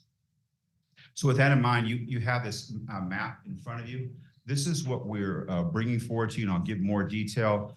Currently, the 4 areas on your map there, what we call the Irvington subdivision, which is at Irvington and Old Spanish Trail, Thunderhead Ranch near there as well, the original Rocking K, and then the new Rocking K subdivision that's being built. Those are currently, their school boundary is Ocotillo Ridge or Old Vale Middle School. We're proposing that their new boundary becomes Saguaro Creek K8. And in doing that, we again use those aforementioned guidelines that we talked about, which is in balancing the school numbers of each of those 4 schools that are involved. And in doing that, I'm going to walk you through some numbers here. You'll see up there starting at the top left, we looked at what's the current enrollment of the schools. We asked each of the 3 principals, what's the ideal enrollment of those schools to where it feels comfortable, but you can also have a proper programming and it's not overcrowded. What is your expected enrollment for the upcoming school year? And then at the end of 24-25, continuing down the chart there, how many fifth graders do you expect to lose at both Acacia and Ocotillo Ridge? How many eighth graders do you expect to lose at Old Vale Middle School? And then what's your approximate guesstimate, best guesstimate of how many kindergartners or incoming sixth graders you'll have? And then how many kids could we potentially move so that we could still keep you in that sweet spot of proper programming? And so in looking at that, what we decided is we thought that these 4 neighborhoods would be the best bet to meet those marks that we're looking to achieve, which is the balance in each of the schools. You would see that there would be potentially 182 students that would be shifting. But also, I think it's important to keep in mind, as you think that's only 182, that again, this, as we look at not only the future growth, but I want to point out, looks like I'm missing a slide there. Yes, there it is. The new Rocking K home, it's going to have 52, it's approximately 6,000 homes, 800 of which are over 55. And so 52 potentially school-age children homes. And so that's predominantly where we believe that the students are going to come from. These other subdivisions that are involved, going back, they are some smaller subdivisions. You'll notice there's not many students that are coming out of there. The original Rocking K has some, but Thunderhead Ranch and the Irvington subdivision don't have as many. And so as we consider the future growth, we'll keep that in mind. But as an example, around the district office, and Mr. Kruth and I have both been a part of this for many years, as they talk about building 650 homes, that's been a discussion that's been going on for 6 or 7 years now, and no ground has been broken. So rather than think about, okay, what might happen in the future, we decided to deal with, hey, what do we know what's going to happen now, but what's going to happen, that explosion there with the new Rocking K subdivision. And then we realized that later on, if these subdivisions do come to fruition, then we can adjust some additional levers potentially between Acacia and Ocotillo Ridge. Some other things I wanted to bring to your attention in terms of next steps and under consideration. As you study this as a board, we'll be sending out a letter to the residents of those 4 areas this Friday to alert them that you are indeed studying this recommendation. We'll ask them for their input and what questions they may have. We'll also be letting them know as part of the board background that if you currently attend Ocotillo Ridge and Old Vale Middle School, we will be working to honor if you choose to say, hey, I don't want to go to the new school. I'd like to remain in my school because they're already having a quality experience, that we'll look to honor that open enrollment. We will provide, as is our tradition, transportation for up to 1 year. We'll grandfather transportation for them. Then after that, they'd have to provide their own transportation. After hearing what you have to say on it, getting input from the community as well, we'll then bring back another recommendation to the board for action. And then once that is potentially approved, then we'll be working to notify residents of what the change is at least 1 year in advance, so they can start making plans for what they would like to do as a family. So that's where we're headed at this point with our recommendation for you, is to take a look at those 4 particular areas. What questions do you have for us? And just a reminder, this is a study. Yes, thank you. Thank you. Any comments or questions? I see a lot of questions. We'll go ahead and start with Mr. King since he was so patient. That's okay. Thank you, Mr. Carney, for putting all this together. This looked really good. Would it be possible to get Mr. Hurley's heat map of current student populations to see where the kids are? And then we could look at possible projections of which kids in which neighborhoods may have that kind of those inputs into that new and the Swire Creek. Yeah, President Tippett, Mr. Crew, members of the board, certainly we can supply that. And that's in fact a part, when we started this process, we started with way more subdivisions than that, using those particular heat maps that you speak to. And then we were able to narrow it down to the 4 that we're recommending, but we'll provide those for the board for the next meeting. Mrs. Anderson. Yeah, so when it opens, is it going to be K-7? We're still working on that. What that will exactly look like. We know for certain that it'll be K-6. I think the working assumption is a lot like we did when we opened Esmond Station.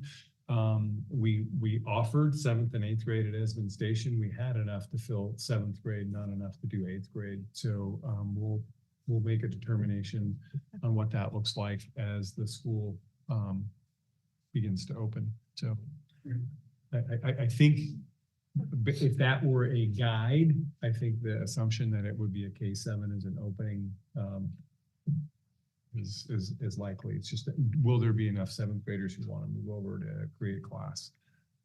So Yeah, President Tippett, Mr. Pruitt, members of the board, I'd also like to add in, although we keep saying K, just as a reminder for the board, that we'll also have preschool there as well, as is the case at all of our elementary schools and K schools. Thank you. Mrs. Pratt? So I want to make sure that I'm understanding this right. When I originally was looking at this, when the board packet came out, I was assuming that these neighborhoods were called out like for frame of reference to understand where the area was, but this whole area is included. But now I'm understanding from your presentation that really is these 4 neighborhoods, 4 areas, right? So I guess my question is, and I'm trying to like think about like the area. Are there houses that are not included in here? Like there's that little triangle between Rocking K and the original Rocking K. Are there houses there, or is that like the store and there's really no houses?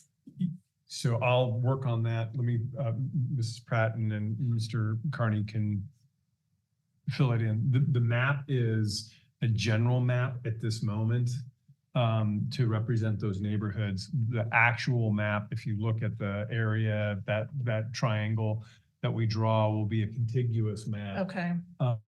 Because there are some area, I mean, and the area between the original Rocking K and Thunderhead Ranch is an example that we'll make that a contiguous map, even though that's a wash. There isn't anybody that lives there. And there is talk of potential future development off the corner of Valencia and Old Spanish Trail, but that's way down the road. So it's better for us to draw a contiguous, map of that area, probably even going up into the Rocking K neighborhood, the northern portion of the Rocking K neighborhood that's not there along the Rincon Valley. So I think the intent of this is to say where are kids currently, not to say here's an entire layover map of the area. Okay, so really from just to clarify then, so we're not really writing any spots out of it. It's just that those neighborhoods are spelled out more for a frame of reference. Correct. I think, and I think it is germane to note, if you look at the slide that Mr. Carney has up now, this is all of new Rocking K South, which encompasses the area from original Rocking K to Camino Loma Alta, south of Old Spanish Trail. There is the neighborhood flipped over on the north side of Camino Loma Alta that is not in there. That the intent is to not have that neighborhood go to the new school, but continue to go to Ocotillo Ridge. It is likely that the new Rocking K North neighborhood would be associated with that. But again, we're talking, we haven't drawn that in anywhere. We haven't had those conversations. And that is at a minimum of 5 years away before we see anybody coming from that area. Thank you. Any other comments or questions?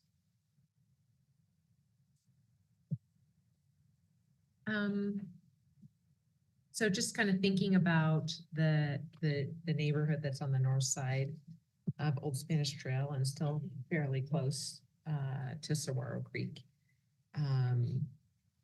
Kiddos have the opportunity to open enroll into the new school if they would like to.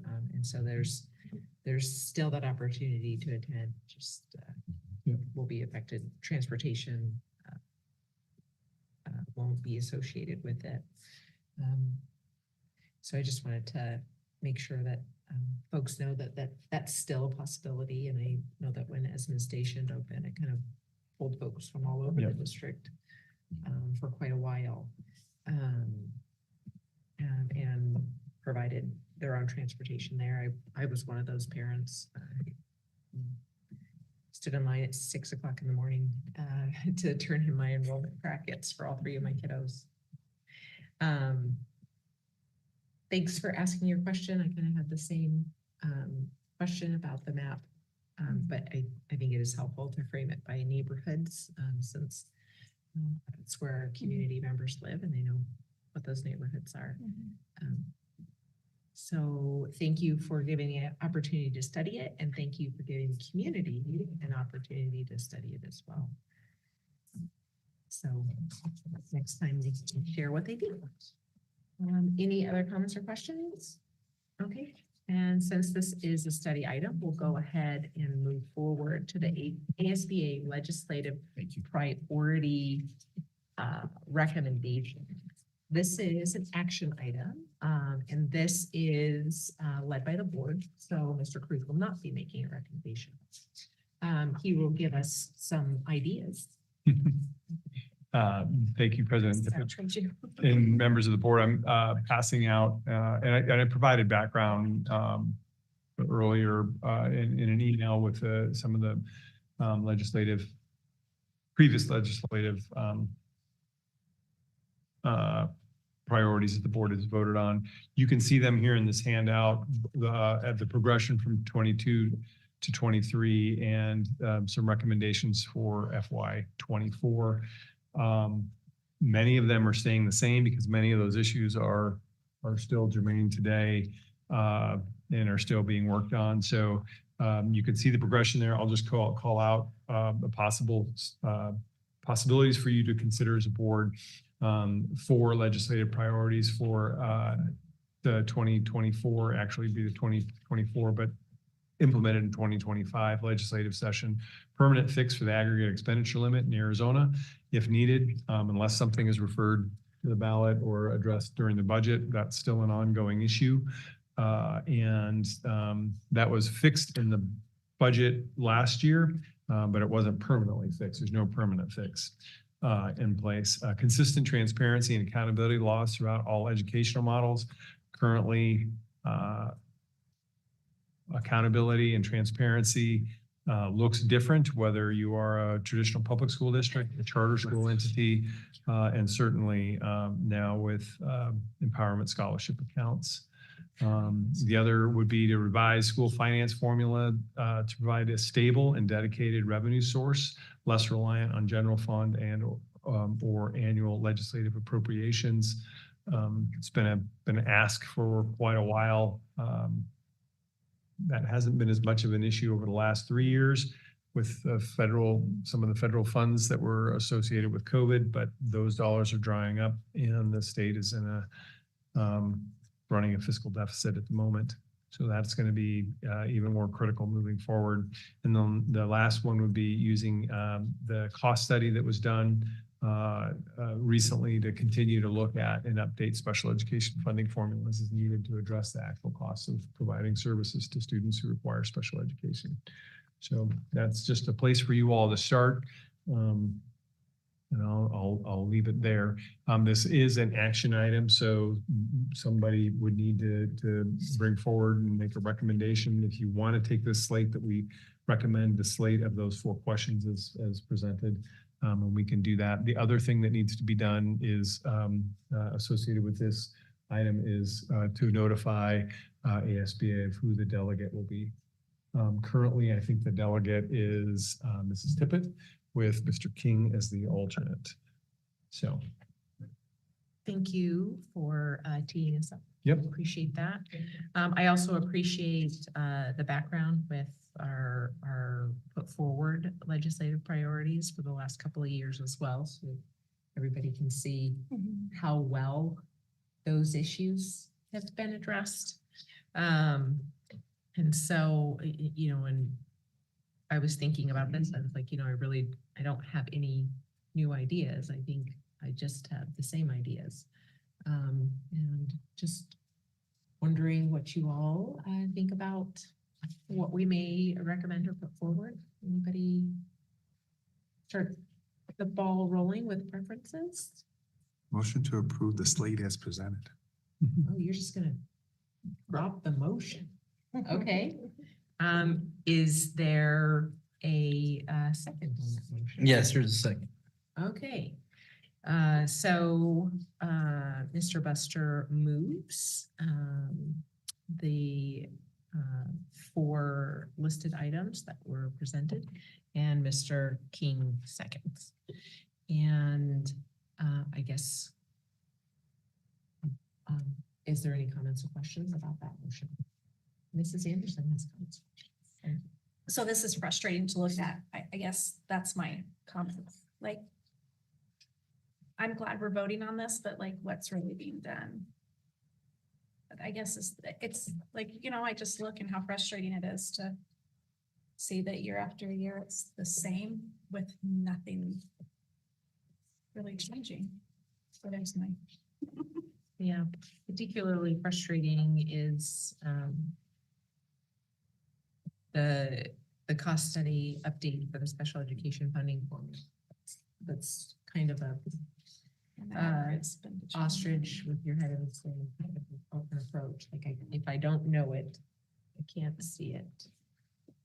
And coming from, thank you, President Tippett. Coming from the legislative side and seeing what's actually been going on at the legislature this year, especially with a split government here in the state, it takes a lot more to actually get things done. A couple of years ago, we did get the AEL extended for 2 years, which was actually a good thing. However, there hasn't been a permanent fix actually done to it. That's been one of the things that has been going on, and it gets both sides of the political spectrum that actually get into it and fight it, as well as transparency and accountability laws. Those have actually been fought out as well, with one party saying, yes, we want these, then the other party saying no, and they're both fairly entrenched. And again, that split party system between the governor and then the legislature, it does drive a lot of the issues. To Ms. Anderson's point, what is being done? I've sat on the legislative committee for the last few years now, and all of our priorities have made it into the legislative agenda, and I have actually fought for them. I've also tried to keep ones that would not be beneficial to children out of it, sometimes to success and sometimes not to success. And these get voted at the law conference through the delegate assembly. So it just depends on who actually gets through and who can actually get their point across at the legislative committee meeting, which is a room probably about a third of this size and has just about as many people in it when we actually sit down and do it, because the people come in from all around the state to do it. So there is some battling that goes on, kind of similar to a board meeting, only not quite as respectful as we have here. So thank you, guys. Any other comments or questions? Well, with that, we'll go ahead and call for vote. All in favor of approving the 4 listed priorities, signify by saying aye. Aye. Any opposed? Not seeing any, the motion carries. Next item on the agenda is review of student survey results. Mrs. Stowe. Mr. Caruth. Mrs. Miss- President Mrs. Tippett. Stowe is here. Yeah, she's. That's what I meant. She's zipping up to the podium. Thank you, President Tippett, members of the board. At our last meeting, we studied the results of the parent survey. We also take survey data from our students, and that is analyzed. We use that process in a relationship day-to-day. Mrs. Stowe is here to walk us through the results of the student survey. Mrs. Stowe. President Tippett, Mr. Caruth, members of the board. Student surveys have been given for 2 decades now, and for the past 2 years, we've made intentional efforts to create time and space to do a deeper review of the data and ensuring that it's at the center of the district's efforts to really prioritize and strengthen our relationships. Before we share the student survey data and the process in which data analysis occurred, I wanted to bring us back to the Joint Site Council results at the beginning of the school year. Parent representatives from every site council across the district ranked both student behavior and mental health and well-being as the top 2 initiatives where the district should focus on and invest in. The data that we collect from the surveys informs both of these initiatives. I also want to give you a brief reminder of the protective factors which the survey measures. These protective factors are the school's influence on our students' ability to thrive within the school setting. Note that many of these factors are grounded in connections with other students and with staff members. I'm now going to turn it over to Debbie Penn to discuss the first format where student survey data was reviewed, the second annual relationship data day. Thank you, Ms. Stowe. President Tippett, Mr. Caruth, members of the board. We were so excited to have an opportunity to repeat our relationship data dig that we initiated last year. At this data dig, we're looking at survey results that are connected to those protective factors that Ms. Stow just mentioned. And as we got started with our day, principals and assistant principals gathered in the blue room and spilling over into the boardroom at times, we started with the question of examining our why. Why is this important to us? How does it connect in? Why are we gathered for the day? And we looked to our mission statement to really cement the why of our work that we were doing. And as we know, it's the mission of the Vail School District to provide parents with safe and nurturing school communities where their children can obtain a quality education.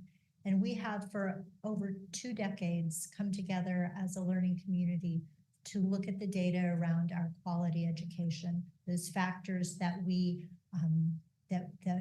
put into action every day to make sure that we are attending to that section of our mission statement.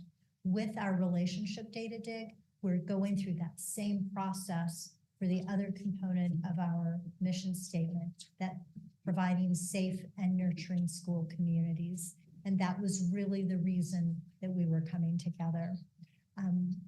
We just want to go back to the graphic that we see quite often. Mr. Kruth introduced this at an all-staff event a couple of years ago. And that is where we hold up the 2 pillars of our relationships and our academics. And so going through the process that we use with our academics and have successfully for many years, now we're applying that same strategy with our relationships and our relationship data. As principals and assistant principals were gathered, our agenda was to create an action plan and to have some time to collaborate. We wanted to study the student survey data and ask that each site create a SMART goal. We provided some collaboration time so that principals could identify those areas of strength and areas of focus, and they could talk to each other, share with each other as we do in our data team meetings when we're leaning on teachers who are expert in one area or another and sharing across sites and across our district the strategies that work and learning from each other. After having that collaboration time, principals and assistant principals gathered in their site teams to create that goal and to create some action steps that they wanted to put into place to influence the outcome of that goal in the future. And then we shared out as we typically do. Wanted to share quickly a couple of graphic organizers that teams used during our process. The first you'll see is that we went through and focused on areas of strength, looking at those protective factors that Ms. Stow presented, asking them to look at the protective factor and then at the subcategories that were beneath in the survey, kind of beneath the protective factor. And then in those areas of strength, we asked that they reflect on the practices that are in place that are creating the wonderful outcomes, so that we could not only share what the strength was, but how we got to that point. And then the other that you'll see here is the graphic organizer, where we also identified areas for growth, where we kind of spend a little additional time looking at places that we wanted to grow. After we went through the process, principals came back with their team, and this is a sample of a graphic organizer where they wrote that SMART goal and then together kind of brainstormed the action steps to take forward. And with that, I'm going to hand it back to Ms. Stow. Thank you, Mrs. Penn. And now what we've been waiting for, the student survey data from this year. So what I'd like to point out is the larger circle is the score from this year. The smaller circle shows the comparison score from last year. And so these are 4 of the main protective factors that are surveyed on our elementary student survey data. I just want to point out that anything over an 80 is considered a very high score on this survey. And so you see that, 3 out of the 4 of these are solidly in the mid 90s, and they've been in the mid 90s for as long as I've been facilitating the survey. So when I showed this to principals today, I asked them to just spend a few minutes unpacking what they believe has kept these numbers significantly high. I look at things like grown-ups at my school care about kids. It's such an important piece that we look at every year in our schools, our students' connectedness and engagement. And they talked about things like meaningful traditions, the strong PTAs that they have, PBIS's role, and my school has clear rules for behavior, just having fun together, and some of those unstructured times that the staff intentionally focus on building relationships with students. This is a middle and high school student survey. Also, the smaller circle shows the score from last year. The school safety, my school handles safety issues well. That's a new question, so we don't have comparative data on that. As you see, these are all either in the 80s or solidly into the 90s. And so I also asked the middle school and high school principals just to reflect a little bit on these scores as well. They talked about things like having character education at every single one of their sites and the positive influence there. Just the wide variety of clubs and sports that they have. I think that was highlighted so beautifully in a lot of our A+ celebrations, and just the many opportunities that are provided to our students to engage at the school. They talked about the PBIS reboot, and then they just talked, to Mrs. Penn's point on the slide where we want relationships to be prioritized as high as academics, that they really feel like that's being brought down, and the students are really feeling like that in their classrooms as well. We have a lot to celebrate in this survey. I just wanted to point out 2 areas of focus, one at the elementary and one at middle school and high school. Under parent-adult relationships, students treat each other well. It's 66% this year, and it was 69% last year. So I talked to the principals a little bit this morning. What do they feel like they're seeing on their campuses? How do they feel like a lot of them have action plans around this area? So how do they feel like they're going to be able to move the needle? They talked a lot about really focusing on who the positive role models are on campus, both staff and students. They talked about just that continual use of character education at Tier 1 on their campuses. And then we brought to you a few months ago our skills groups at Tier 2, and there's one focused on relationships. So really bringing some of those students who are struggling, some of those tools to build relationships. And then just around systems of students acknowledging each other are some things they're going to build out for next year. I want to pause on the middle and high school one around cultural acceptance, because this is really focused on the next piece that I'm going to share with you, which is the student advisory meeting. This was held in April, and we brought a cross-section of high school students from across the district. There were about 40 students there, and we just spent the day with it. It was Mrs. Pinkerton, myself, Mrs. Cook, and Mrs. Wells, and Mr. Carney, and it's one of my favorite days of the year. I'm just so inspired by the students. We spent the first half of the day really doing our own data dig with them and giving them the high school surveys. And we spent the second half of the day actually doing a principal panel. But what we did with them is the first time we met with them during the school year, we really asked them what they were seeing around 2 issues, behavior and drug and alcohol prevention. So we gave them back these lists of what they said that they were seeing across their campuses. And then we gave them the student survey data to compare it to. And we asked them to delineate which data was aligned to some of the pieces that they were seeing there. And it was just really a robust conversation, a lot of great reflection on where they could move the needle at their site, where there are actionable items where they can invoke change. So then after they went through that process, they actually created their own SMART goal for their campus. And then once they built that SMART goal, their principals came for lunch. And so they sat down with their principal, they talked about their SMART goals, they talked about their action plans tied to that. And so by the time they left, they had these amazing SMART goals that were aligned to their administrator's vision as well, and then some really amazing action steps.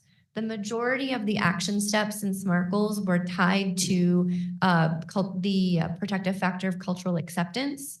And a lot of it was focused on students at my school treat each other with respect. So what you see on the left is the full delineation of all the student survey questions that are tied to cultural acceptance. I just wanted you to see that in a broader sense. But a lot of the pieces that the students focused on as action plans in this, Mr. Hassey was telling us this morning that he's going to bring the president from every club together so that they can start to talk about how the clubs can work together and how different students can align with purpose around some projects at their site. They're also doing it with the captains of the sports teams. So just trying to find those ways to align, they kind of have that bubble that they stay in and finding ways to break out of that a little bit. And also just service projects. We all know that when we serve alongside each other, it's a really great way to build relationships and find those commonalities. It was just a really amazing day where I feel like the kids got to understand how seriously we as adults take the survey and how much influence and agency they have in making change on their own campuses. So that's just an overview of the student survey itself, and then 2 different ways that we've analyzed the survey data with both our staff and our leaders, and then our high school students. So thank you. Questions? I'm happy to answer any questions. Thank you. Any comments or questions? Mrs. Pratt? I just want to say thanks for doing this and taking the time. I stopped by when you guys did that day, and it was so great to just see the interactions and really just to let the high school students know exactly what you were saying. You matter to us, and we're listening to what you say. So really great stuff. Thank you. Any other, Mr. King? Yeah, if you could go back to the slide that addressed the school safety. The drop in school safety. Looking at that data, was there anything that stuck out that was driving that drop in school safety? I think it's back one more. Maybe one more. Yeah, that one right there. The one here at the elementary school safety. The down by 2%. Mm-hmm. No, I don't. I mean, it's. Go ahead.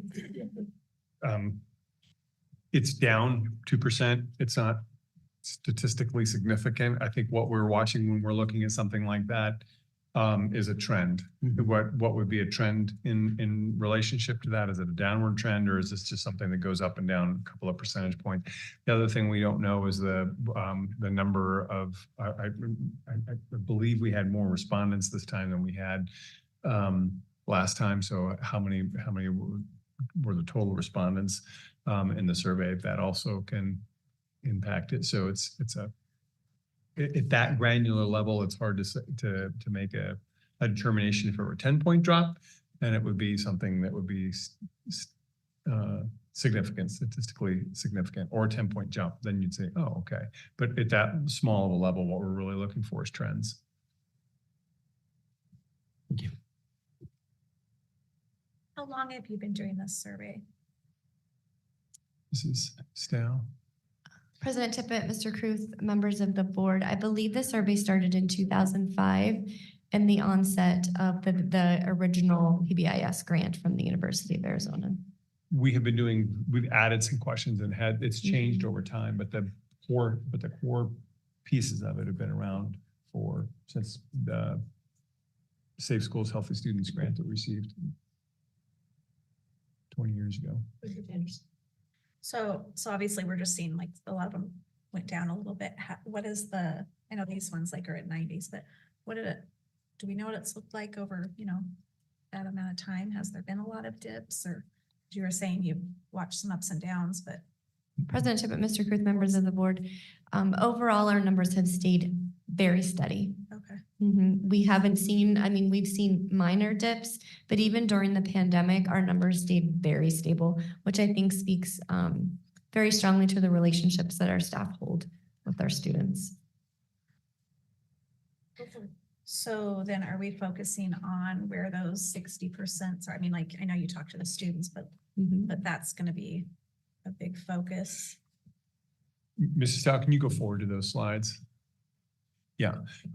To that, yes, we've had a lot of conversation around those particular slides. I think it's also a reflection of society. If you were to ask society, if you were to ask adults those same questions, they would have a similar response. What's interesting is, and it's not on there, but there's another concomitant question. It's like I treat, my peers fairly, and that's well into the 90s, right? It's this question. As I watch other people are treated, what does that look like? And so it's all of those pieces around character education, all of the engagement strategies that we've been working on, being intentional about what does our act statement look like and mean, what to care about people. Those are the intentionality pieces of what we're working on, through, whether it's PBIS or character education or any of those pieces. That's what that's trying to do. Yeah. Any other comments or questions? I would love to see some of those creative ideas that came out of first the staff data dig, as well as the student data dig, just so we can see like what are some of those intentional efforts that are going to roll out on campuses July 2024. Love to just have an idea of what work staff is going to be going through and what work students are going to go through, because students are going to need to put their shoulder to the wheel here also. President Pat, Mr. Kruth, members of the board, we have all of the SMART goals and action plans documented along with the SMART goals of the students. So I'd be happy to share with you. Wonderful. Thank you. Mr. Buster?